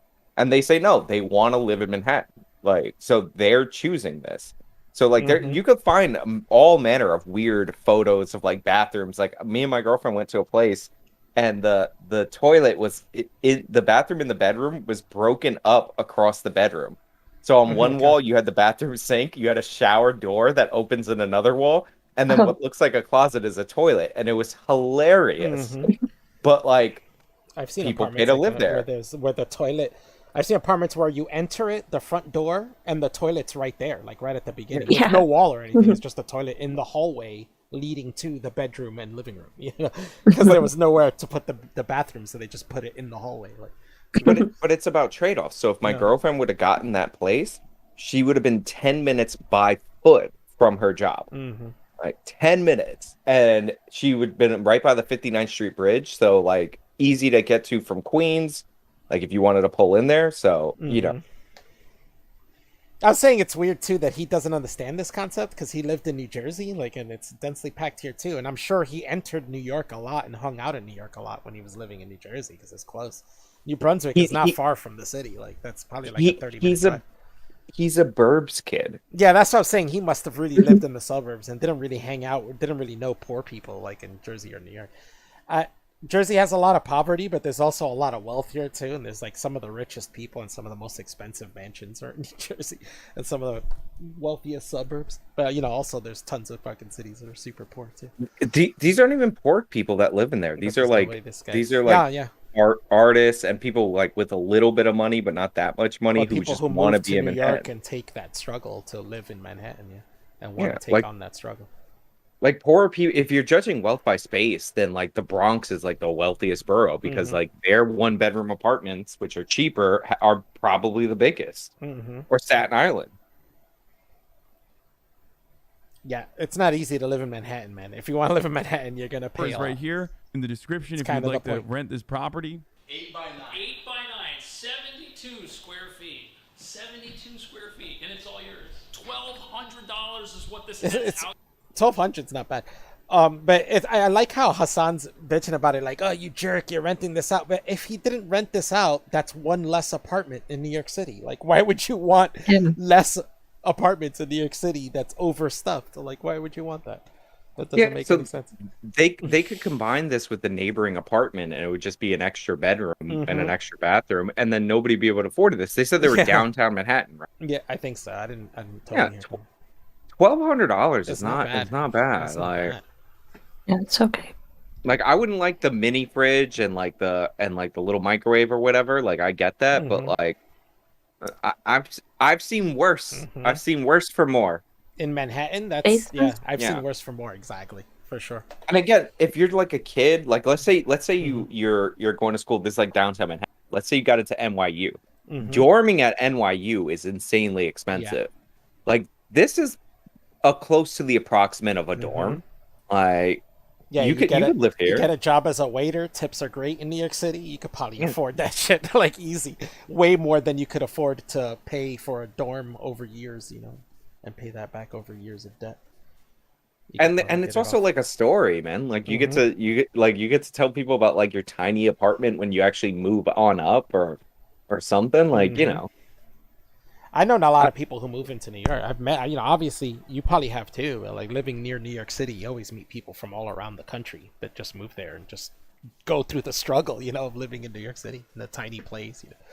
Barely any property. They don't have much stuff and shit. They just go through it. To me, this is like less crazy than when when somebody like somebody I knew used to live in Long Island City and they paid like $2,100 for a studio, but it was big, it was nice, it was in a new building, and it had like a little terrace. Like, so I understand it, but it was still like, why are you spending that much money on an apartment that like you don't even have that much room? If I went to that same person's place and they were spending like $1,200 for this, I would understand it more. In central Manhattan, like they're downtown Manhattan. Yeah, in Manhattan, spending so much anywhere in time Manhattan. in the Anywhere in Manhattan, that's a decent price for an apartment. Like Manhattan's expensive. How do people not understand the concept that Manhattan's an expensive place to live? You're not going to live there for cheap.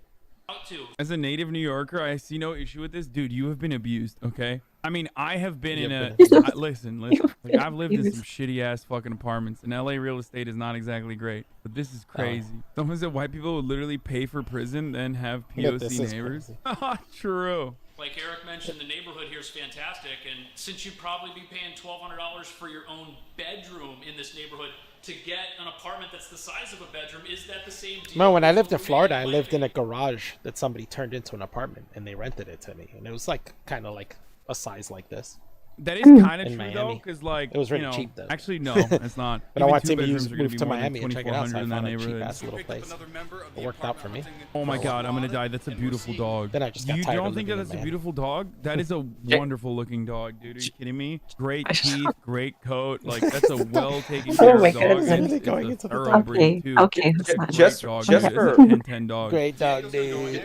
By the way, just for reference, just for reference for Jenk's nephew, when he moved to LA, he lived with Cenk, like the owner and founder of the Young Turks. Like this is like well documented. In Culver City or something? Is that where they live? Wherever Cenk lives, not where he works, but he lived with him. And then Cenk gave him his car as a hookup. So like when he says like crappy apartment, what he's talking about is when he was being paid by the Young Turks $65,000 a year and was making some money, but not as outrageous amount of money that he's making on Twitch. Now, yeah. That's when he decided to move out. So we're talking about a guy that was pulling in like 85 grand a year, because remember he had Instagram followers and all that. Like, you know, you get paid for Instagram. So we're talking about a guy who's making like 85 grand a year, and like he's like, oh, I lived in a crappy apartment at 85 grand. It's like, shut up. Yeah. Like, I've lived in a basement. I've stayed like in a place where there was another family of 5 there. Like, I've lived in way crappier places than this guy. I've lived in a basement in Jackson Heights and then another basement. So like, just living in Jackson Heights is rougher than anything Hassan's ever done in his life. In the Jackson Heights of basement that I lived in, there was an entranceway that was dug out by not a relative, but like a step relative of mine. And he tried to make a thing to increase the value, but he did it himself and he had no construction experience. So in order to decorate this new entranceway, which was just a hole that let roaches and all manner of creatures into this basement, he put bathroom tile on the walkway. Like, that's how fucking ghetto of a basement I was living in. Like, as regular floor tile, he was using bathroom tile. It's great. As bathroom tile along the side of this thing. Like, he built like a little walkway, like, you know, you walk through, and on the sides, the wall that he built were what you call it, bathroom tile. Yeah, sounds hot. Yeah, it does. I bet that conserved heat, but that conserves coolness too. Like after the winter, so it'd probably be cool for a little while after winter, and then hot after the summer. He just put a regular door, and it did not conserve anything. All the heat escaped and all the cool escaped because, again, he had no construction experience at all. He didn't insulate nothing, right? He thought an extra entrance would increase the value of the home, and people were like, "Oh no, what the hell did you do to this place?" You know, like just alcoholic Puerto Ricans like remodeling their house with no money. Like that's where I lived. Oh yeah, I've seen that here too, because we have a lot of Caribbean immigrants, and they'll do that too. They'll tell you some Dominican or Cuban or something. They'll tell you, "Oh, I'll renovate your bathroom for this much," like a super cheap price, and then when they're done, you see all the tiles are crooked. Like, what? Yeah, and you're like, "Oh damn, these tiles look terrible." It's like a lump and shit on the floor. And you're like, oh. I lived there. I think there were I think there were 9 people total in that place. Like, and not all in the basement, but 9 people total. Damn, 9 people. That's a lot. Yeah. And Puerto Ricans, man, we huddle up. You know what else you see in New York City? I forget where it is, but it's in Brooklyn for sure. But I forget where in Brooklyn. But there's a venue, a rock venue for concerts called the Suburban, and it's in the basement of an apartment building. Like, it's literally an apartment building, like kind of in the middle of the ghetto. I remember walking up on it because I followed the directions. I never been there, and I find the directions, and I'm walking up on it, and there's like a bunch of like ghetto people hanging out on the steps of an apartment, like drinking 40s and shit and getting fucked up. And we're like looking at the building, like it says this is the address, and I'm just staring at the building, like, is this it? Like, you know, and the guys in the front like, "Yo, you looking for the concert, yo?" And I'm like, "Yeah." And he's like, "Yo, it's downstairs." And I'm like, "Oh, all right." Like, and then we go under the stairs, and there it is. It's the basement, and it's the basement of an apartment building that they cleared out. And the band plays all the way in the back. They have these huge fans blowing wind through, like, because it gets hot as fuck down there in the summer, and all the bodies in there. Even in the winter, it gets hot because of all the bodies in there. It's fucking You know what crazy. I forgot to add? The reason why people in my family even had that place in Jackson Heights is because they bought it when because Jackson Heights is right by LaGuardia Airport. They bought it before they figured out how to quiet down the planes. So when they first moved in there, all the planes were taking off and they were loud as hell. Notice how you don't hear complaints about noise from airports anymore. It's because they changed the engine. That they got it before then. Oh my god. What about the apartments by the trains? Remember that? You always see that on TV. I remember when I was a kid too, you'd always see that, like, there's always like in a comedy show or something, like somebody gets an apartment in the city and there's a train right outside their window, and you're like, There's a girl I watch sometimes, Brittany Broski. She made a skit where she's like, it was cheap, but then when she's trying to talk, she keeps talking the trains behind her. But like the thing is like my friend lives in a place right now where he has the LIRR in his backyard. Mm. Like, you know, and it's like if you ever get sick of life, like you could just tap out because there's like almost no barrier between him and the tracks. Fine, just jump out his back window and jump onto the tracks. No, he has a nice little backyard. It's actually a really nice place. Like Alf being a Northeasterner, if he went there, he'd be like, "Oh, yeah, it's pretty good. Like this, it's pretty nice." I mean, and I've you're seen close some to the nice yards train. in the city, so I believe you. But like what they don't understand is like even like I knew a couple rich people Mm-hmm. that lived in the Upper West Side. One was from Chicago and they were like paid by their parents. Mm-hmm. Even their places like have small bedrooms. Like New York is very like a very characteristically like small bedroom kind of place. Yeah. Especially in older buildings. So like that's not unusual. No, yeah. I mean, it makes sense. It's a super densely packed city. Like you have to build things kind of small and on top of each other. But That's why, like, you look at New York City, more than any other city is built upward. You know, like most other cities are built, wide. But it's like a old city, so like the idea of like the master bedroom was really more of a southern and like western thing. Yeah. Like in New York, it was like the big area was your living area because that's where you would host people. So like even if you go to really nice apartments that are older, the bedrooms aren't that big. No, usually not. Small bedrooms over here. I don't know many people who have big bedrooms in the Northeast. Maybe for more modern built places, if you get a newer like home, but you don't see that very often, right? So, Yeah. let's see if Maybe. they show another apartment. Don't say anything when you get in there. I want to have the reaction. You good to go in? No, let him get in position. Uh-oh. So this one's even smaller. This one's it. This can't be legal. This can't be legal. This is it. Man. Yeah, this is like an Wait, efficiency. there's no though. bathroom. Where's the bathroom? We've got a loft going on. Where's the bathroom? I guess this is the kid. You pee and shit in the sink. It's out in the hallway. Now there's the bathroom. Oh, but Wait, it's in the hallway. bathroom's on the hallway. hallway. Where's the shower? So it's probably a shared Door almost bathroom. hits the sink, and this is the kitchen. The shower's probably in the hallway too. We have the bunk bed, which is pretty awesome. Good use of space. True. The loft. You could literally have two people. Two fluorescent From light. your high school gymnasium. Just for some perspective, I wanted a shot of myself. It's in the tall kitchen at least. frame. I can actually go and put my arm almost across the entirety of this apartment. Six. He is a giant, though. Like, Yeah, he looks pretty tall though.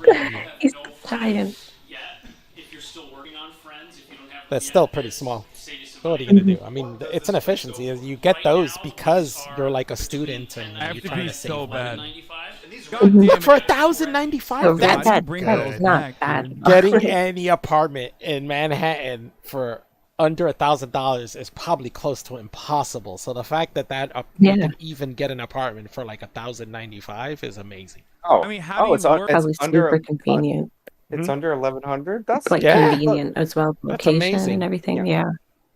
look, it's tall, so like you put your bed up on the loft, the little ladder makes it like easier in terms of space. So like you're going up. It Like, actually if it's had a small- bunk bed structure and a loft. So you can make Yeah. the loft like your living room even and then your Yeah. bed on the other side, yeah. And then have the kitchen be under you. Yeah, and like there's no real kitchen, like we can all see that, and like the bathroom is like detached. So like it's not like people like so if he was going to Europe like as like a college kid and he was you staying rent in a a hostel, Yeah, that's what it is Yeah. basically. he'd be like, "Oh, it's so authentic being in Europe," and blah blah blah. And it's like, yeah, That's as an true. apartment, like that sucks. But like again, you're paying like $1,100. But you're getting it because you can't afford, like anywhere else really, or you're trying to save money as a young person, trying to build yourself up. It's all fun. Like to me, Work this with is that, like you in know what I mean? You're the just too like, small you bring that girl territory. back and you're like, hey, Well, let's we're finish gonna have this to episode climb first. my bunk bed. At least at that point, like this is the one.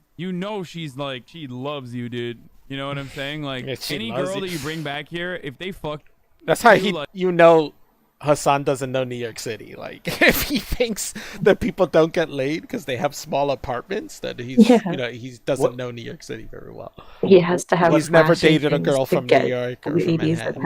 attention. What I'm laughing at is that first of all, like the superficialness of LA has like totally gotten to him. Yes. Because Yeah.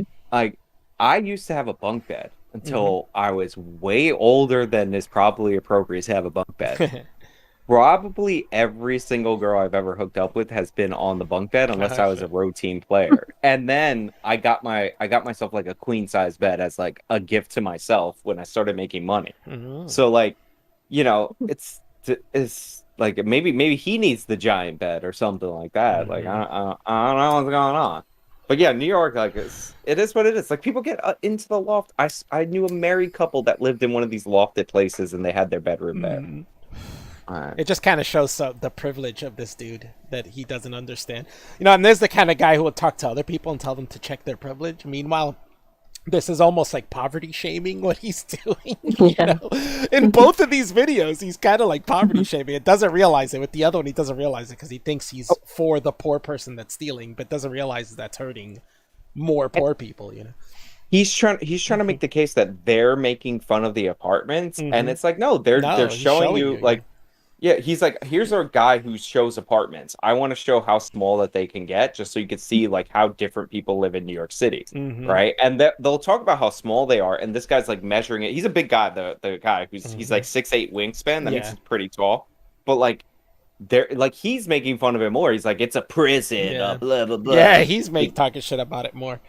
This guy actually rents them out. He's trying to just tell you the reality of it. I don't think he's trying to make fun of it and say that you're a loser or anything for renting from him. Like, he's trying to sell his shit. The other guy, well, we didn't start from the beginning, but at the beginning of this video, the other guy talks about when I first moved to New York City, I used to live in this tiny apartment with my ex-girlfriend. And he shows him the apartment's not as tiny as these, but it's still a pretty small apartment that him and his girlfriend shared at the time. Yeah, and so the thing about this is like he's actually like being pretty elitist, like because it's like who would want to live here? Who would want to live here? It's like the reason these places exist it's because people want to live there. Yeah, some people to live there. Like I remember Bloomberg was trying to like change up New York regulations on micro apartments. And people were getting really mad at him. And it's like, yeah, but if you set a minimum, it's like the minimum wage point. If you set a minimum for what you can rent in terms of size, then what you're saying is that if you can't afford that minimum, you don't deserve to live there. Right. So like he's making a moral judgment on the people who would pay that. And he doesn't realize it because he's a dumb communist who's like insanely wealthy. Mila, he was saying 200 a month, right? Somebody in the chat saying 200 a month. I would take it, final offer. And I bet that person can afford an apartment way more than 200 a month. You know what I'm saying? So it's like you're thinking charging 200 a month for that little apartment is going to go to help poor people. But really, it's going to be the wealthier people who rent that out because it's so cheap. They can save money. These are the kind of apartments if I like desperate, not all of them. Like if we got up a little like higher in size, if I was like desperate to live in Manhattan, or even this one, honestly, like there's periods in my life where I mean, for 200 bucks a month, you could have a place that you could just go like sit down in New York City for a little while if you feel like going to Manhattan and then want to rest for a bit. Like, yeah, I'll just go to that apartment that I rent for 200 bucks a month that I never go to unless I'm in Manhattan and want to rest for a little bit, right? And a place to charge my phone or something, I'm saying like the 1095 place, like these are the kind of places that if I wanted to live in Manhattan, like at different periods of my life, that I would have to look at and determine whether or not I could live in Manhattan. Yeah, like, that's true. The apartments that he's talking about, like how they should be, like those are the ones that the rich kids get their parents to pay for them to live in Manhattan. That they don't need to afford that. Like I remember me and my girlfriend were like really struggling to find apartments because she has to actually pay for it, and she makes a decent living, but like it's really expensive. And like we know people who have had their parents rent them like $3,000 apartments and all that, and it sucks. So like the people he's trying to crowd out are people like my girlfriend, not fucking and like he doesn't realize that like the people who be able to afford it under his standards are like people who fucking have parents to cover that, because like no person young enough to like live in these apartments, almost none of them can afford it on their own. Yeah. Except for these really small ones. Yeah, it's weird. Assad doesn't get it. He doesn't understand what's wrong with shoplifting from Walgreens in San Francisco, where they're closing all of them because of shoplifting. Like, he probably thinks that's good, though. He's probably like, good. I want to see the last apartment, though. I know there's one more. Oh, was there another one? Oh, damn it. Yeah, isn't there one more? I don't know. There's not much time left in it. Let me see. Let me put it back on the screen. Let's see. Like either Yeah, they there's are like the most desperate person on the 50 planet, they are seconds left. down, cataclysmic, abysmal, catastrophic, or they're literally the one. Like marry them immediately because you're never gonna yeah. find a better partner. Well, I remember this. That's it is a good thing to say that if you find somebody, a partner who will struggle with you, that they're probably a good partner. actually a nice ass apartment, In the dude. end, anybody who's willing to struggle with you through life is a good partner, you know. Yeah, I think that's pretty much done now. I like how a Gucci ad comes on this, like Yeah. lugs. I need my Gucci, bro. That's why people got to donate to me. I need to get my Gucci. My Gucci. Look, it must be awkward for somebody who like is like internet famous and always has to judge people based on like the fact that they're probably more interested in fame than him. Yeah. Like to like encounter people who aren't like that superficial, especially in Manhattan where like this is standard. Mm-hmm. Oh my god. And what was the other thing? Oh, the thing with the breaker you thing. We're gonna Oh yeah. The thing that I was saying is that that's not a solution to homelessness. What this guy was saying was we made it illegal. We made it legal to be homeless. So now we have more homeless? Like how does that work? I think it just kind of compacts them all into one area because they end up clumping up, right? It's in California, so they're like drawing in people that are homeless because they let them like camp anywhere that they want. Like, oh, you mean bringing outside homeless into? Yeah, well, I'm saying he's talking about like the increase of homeless people in LA. It's like, yeah, they don't enforce quality of life stuff against them, like, and they should. I think he was using. It was kind of an obfuscation because I think the question was just about homelessness in general. And he kind of used LA as an example, but the LA example is very different. Well, I thought he was talking about walking through LA because like the Ninth Circuit has done this and like people do flock there. It's also if you give people benefits to be homeless, like you incentivize it in any way, like no matter what, if you pay any amount of money to anybody for anything, you're going to get more of that. But like San Fran's like a cold weather place. Like they have natural advantages against homeless people. Right. But like that doesn't work everywhere because that doesn't work in New York City. I mean, no, it does. Maybe to some degree, but there's still tons of homeless in New York City, even in the winter. It does because in New York City we have like shelter capacity for like 97% of our homeless because a lot of them leave to warmer areas. Like Los Angeles is like triple cursed. Yeah, it's gotta be good anyway. But I figure making people like leave the streets if they're homeless, like, you know, if you made homelessness illegal and you make it illegal for them to like sleep on the street, all you're doing is pushing them to another area. They're just going to do that somewhere else when you make them move. This is the thing, like in the 1930s when the Great Depression happened, there used to be rules against what they called Hoovervilles, you know, where people used to build little shanty towns. And that was illegal and they used to tear them down. The police, and then they gave up because all that used to happen was all the police resources would go to tearing one down and then they'd open up somewhere else and having to go there, and every night they're like chasing them out of places, and it's like, all right, we're wasting more time chasing homeless people around than we are solving real crime. There's like multi-layer problems in LA. One, the warm weather is going to draw homeless people. That's true. Yeah. So you can't let them like camp and set up tent cities because the climate is too susceptible to that. So like you have to enforce the anti-homeless laws.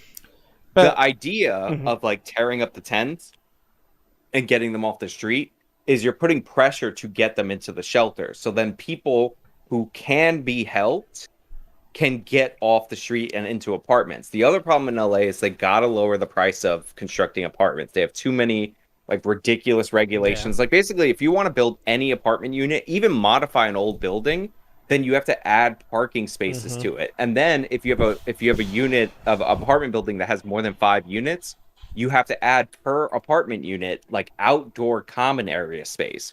So like what happens is if you rent a 600 square foot apartment in LA, you end up paying for an 1,100 square foot apartment because they had to build a parking space that's 300 square feet. They had to build, you know, it's too much. Like it costs too much. So like it's also kind of the nature of the place too. Like LA in itself is the kind of place that welcomes people from all over the country to come and you know, roll the dice basically, right? Will you become a celebrity or will you go homeless? You know, like but it's like you can't like do that because what ends up happening is that the only incentives there are to build luxury housing. Yeah. No, I get that kind of stuff, but I'm saying like what his major point was when you tolerate homelessness, you get homelessness, and I don't think that's literally creating more homelessness. I think that like when you built like with the tent city stuff and the rules they made for that, that just compacted homeless people into certain areas and made them organized, really. If you take those away, they're just going to scatter around the neighborhood and you're going to have scattered homeless people all over the place. Yeah. Yeah, but like, New York does that. Like you go down the Ewok in Times Square, and you just have rows of cardboard of people laying there. You know, like if you kick them out, they're gonna go somewhere else and put the cardboard down and lay there in an alleyway or somewhere else. You know. But there used to be less. Like Bloomberg and Giuliani really like cracked down on that, and like they got these people out of the streets begging for the thing. Because what happens is they end up driving people out of business. They end up driving people out of business, and because it's a out problem front, regardless. I'm just saying I don't think that is necessarily the solution to the problem, because then they're just gonna go elsewhere, you know. Like some of them are mentally ill, so you gotta get, but like you have to put pressure to get them into the shelter so you can figure out who is who. There's no reason to be in a shelter, especially if you're delivering services to people in their tents. Like, and to make them as comfortable as possible. There's also a thing that like a certain percentage of homeless people just don't want to go to shelters. They lose their stuff there, they get mugged and shit, and they just don't want to go to shelters. Like, I've known multiple people in my life that have been like that they don't go to shelters because of that. Like, oh, last time I got there, I got beat up and they took all my shit. You know, they ran my pocket. Well, but so again, you gotta like, there's gotta be better solutions. That's what I'm saying. Like, it doesn't work. They just end up homeless again. Or if you arrest them, they just come out and be homeless again. You know, like there's got to be another way. Like, that's not working. But you got to like play the percentages, right? Because there's some people who are like mentally competent and whatever. And if you just got them a restart, like, so there's like a program where they put them in like an apartment and they'll pay the rent in the apartment, which is not even that much, for like 6 months or a part of it. Right. And then they hook them up with a job and they get back on their feet. Like some of them are like that way.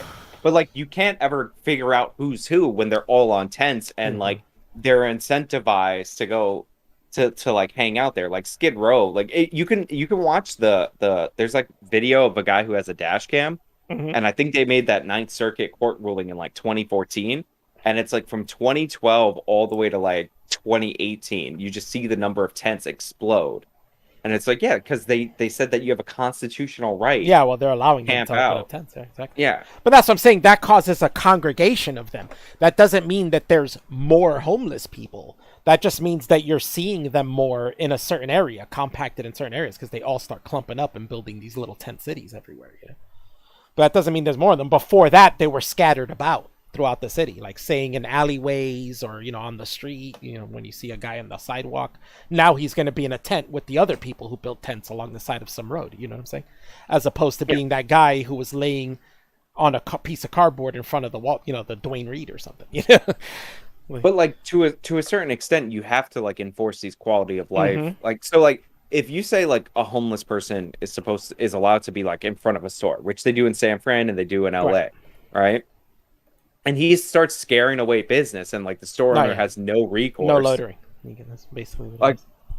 Eventually, that's going to drive down. Even if it doesn't drive that store out of business, or most stores out of business, it's going to like reduce business. So then they're going to have to find ways to cut employment for low-wage people. Then low-wage people are going to try to find other jobs. They're not going to be able to find them. And like you're going to end up with an effect that like, you know, it's not like homeless. It creates more homeless like little by little. Like you gotta get them out of there. Like, and it's ridiculous. People are getting more ridiculous in Seattle. They're like, if you're in the burbs and like homeless people set up enough tents, then that you can't interfere with them. So if you're like in a cul-de-sac with your kids, like you can't get their tents out of there. That's not what I'm. Well, the argument I was making was not whether it's more of a problem or less of a problem. It's just how much homelessness there is. Yeah, that's what I'm saying. I don't think that necessarily lowers homelessness. It might make it a less of an issue, but I don't think it lowers homelessness. Yeah, I mean, and I remember that guy. Remember that there was this white guy in a San Francisco building, and he didn't want to let this like young black dude into the building, and people were calling him a racist for not doing that. And it turns out that like his father was literally murdered 2 years before. because there was somebody on his property that wasn't supposed to be. Mm. Like that guy was, I think that guy was a homeless dude that he couldn't get moved off of his property, and he murdered him. Like that's how crazy California is. Yeah, with, California like, gets a little crazy. yeah, That's true. well, it's the Ninth Circuit because they'll like, even if they try to enforce it, the Ninth Circuit will like add in constant. They just said it was cruel and unusual punishment to move these people out. Like you gotta move them out. No, yeah, California's a little crazy with that shit. The way they run this shit, I don't know why they would do that. But what he was saying is, when America was much poorer, we had almost no homeless because you weren't allowed to live on the street. We had laws against it, but that wasn't necessarily true. And we had lowered declining rates of homelessness in the 50s and 60s, but after the 70s, it went back up. And before that time, it was high too. Like homelessness has always been pretty high, regardless of whether it's legal or not legal to sleep in the street. Bill Maher has a thing, and I don't know if you might even want to play this like like his little monologue, but I'm sure you can find it if you search Bill Maher and homelessness, where he talks about after World War II, like a bunch of people came home and a lot of them didn't have homes because they were deployed for a while. Yeah, true. And he talks about how we set up like these little little camp things with like beds to like transition people out, and they cost like $8,000 like per thing. And he was like the problem with this is that you can't take a cut off of $8,000. Like LA's trying to build housing for the homeless. Yeah. The estimated cost was $500,000 per unit. That's crazy. And it's now up to $890,000 per unit. That's crazy. And it's like you could just you could just pay I'm sure if you gave a bunch of homeless people $89,000, like 10% of that once, that'll do like good. They could probably do a lot of good with that and get their life back. You're like, this is all you're getting. Here's one check, $89,000, whatever debts you like. A bunch of them would figure it out. A bunch of them would blow it on drugs or whatever, but like a bunch of them would figure it out. Like we don't need to spend almost $1 million per apartment on homeless people. There's also a thing on who we consider homeless now, because there's different levels of homelessness now, right?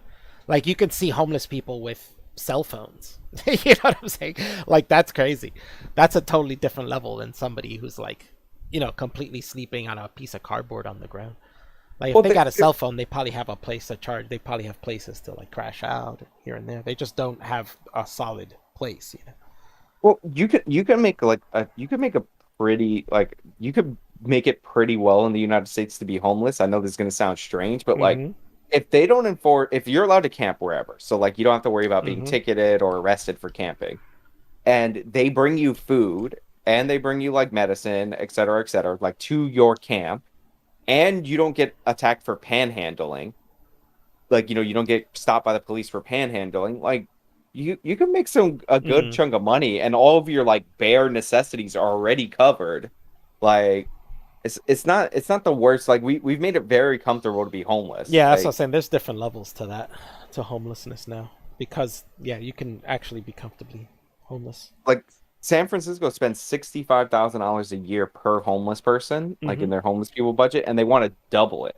So they're like trying to go to $130,000 per year. Again, if you just gave them $130,000, like they'd be fine. All right. Yeah, they probably would do all right. Maybe. A certain there's a reason why they're homeless. They'd probably blow that shit real quick and be homeless again in a month. But I'm talking like the ones on the margins. But the thing is if you started giving homeless people $130,000, that would create more homeless people, because you'd have people coming and waiting for that next check. Yeah. Yeah, that's a lot. That's a lot of money to be giving people. I don't know. There's got to be a better solution. I don't think either of those solutions really work very well. I think those like temporary like tents that cost $8,000 a pop, and you could set up some kind of running water, and because like first of all, you need to get them out of there. Like that whole you can camp wherever in a public area. No, wrong, incorrect. There should be areas designated for that, like away from commercial property and shit. Yeah, like if you look at those tents, they're not bad. It's a nice bed. It has a weatherproof cover. Like you set them up in there. It's better than the tents they live at now. You set them up there, and then you start assessing like who needs mental health care, who's a drug addict, who actually is like a couple of like hands up from being able to find somewhere to live. Well, we've been decriminalizing drugs, so I think that might be a help. as we do that more and more. Yeah, but like there's still addicts on the street. You know what I mean? Like, No, yeah, so but the have more you decriminalize it, the less stigmatized it is for them to seek out help or for them to admit they have a problem and stuff like that. But like that's why I don't support those like needle exchanges. Like I think you should have an injection site. Like you have to Yeah, go that's to what a they do place in so you can get Portugal. help. Actually, they have Yeah. places for you to do it. Like and they'll have like nurses there that watch over people and do 'Cause, like, the needle exchange there, and then you have to shoot up there. And Yeah. they So like safely get rid of the needle. Yeah, San Fran, like the needles make sense because you don't want HIV spreading and all that. But like in San Fran, like they have the exchange and they send out like it's something ridiculous, like 250,000 needles a month, Oh, man. and they get back 90,000. So there's just syringes everywhere. And it's like, no, you set up an injection site. Because you need some way to assess these people, figure out what's going on, like offer them help. Yeah. Like it also, if they overdose, like you want to have somebody there that can give them the Narcan. Like, Yeah. Or also make sure that they're not sharing needles too, if they have a place where, because that was where the HIV pandemic started going really bad. It was because people were sharing needles too, and started spreading to other people. But the point of the needle exchange and the injection site is we're giving needles away for free, so you don't have to share. All right, but like more importantly, you need them inside because like if you're preventing HIV transmission from sharing needles, that's great, good job. If you're throwing a bunch of like HIV positive needles all over the city, like where kids are playing in the park and all that, Yeah, that's not great. Like, no. Yeah, it's true. Hey, Tiffany. But Hey, Tiffany. I think the over-criminalization of it, though, does stigmatize it some and make it difficult for people to get help. Sure, for sure. But like injection sites are better than needle exchanges. Yeah, I agree with that. 100%. That's I was watching. I remember when they did that in Portugal. I remember watching them. When they changed the law over there and they started decriminalizing drugs, and they were showing like these little dens where people go who are heroin addicts. You know what I'm saying? And they basically help them inject and get it, and then as they do it, they're like also signing up to be spoken to, I guess, and the people speak to them and try to talk them into getting help and let them, tell them like, you realize you have a problem. And then they also had volunteers, which is weird. People just cared enough that people would volunteer, and they wear these like reflective jackets, and they go and find heroin addicts like squatting in like factories and stuff, and get them to come to these dens and stuff and talk to them and try to get them off. Like, it's and they offer like obviously they have the Narcan there if somebody like ODs. People don't OD because they know exactly what's injected in them when they get there. But like there's also people there, like, so we have this vision of like heroin addicts that they're all like those people spazzing out on the street, et cetera, et cetera. There's also like people there that would come in before they go to work a 9 to 5, come out, get their fix at the night. Like I saw the documentary on it. Heroin addicts. Yeah, like totally functional, like, but just addicted to opioids, but they're like getting regular. And since the dose is consistent every single time, like their tolerance is just like, they're literally just preventing the withdrawal symptoms. Like it's crazy. They're like edging, right? Edging on withdrawals. Yeah, so I believe it. Yeah. I mean, I people could do see that with alcohol all the time. There's functioning alcoholics who just drink to get buzzed every day, and then every once in a while they have those days they go a little too far, I mean, Rush Limbaugh is a perfect example of this. Rush Limbaugh was hosting a syndicated show, one of the most popular in the country. He was totally addicted to oxycodone. He was taking enough that if you didn't have any tolerance, could kill a horse. Shite. Okay. Wow. All right. It's crazy. That is crazy.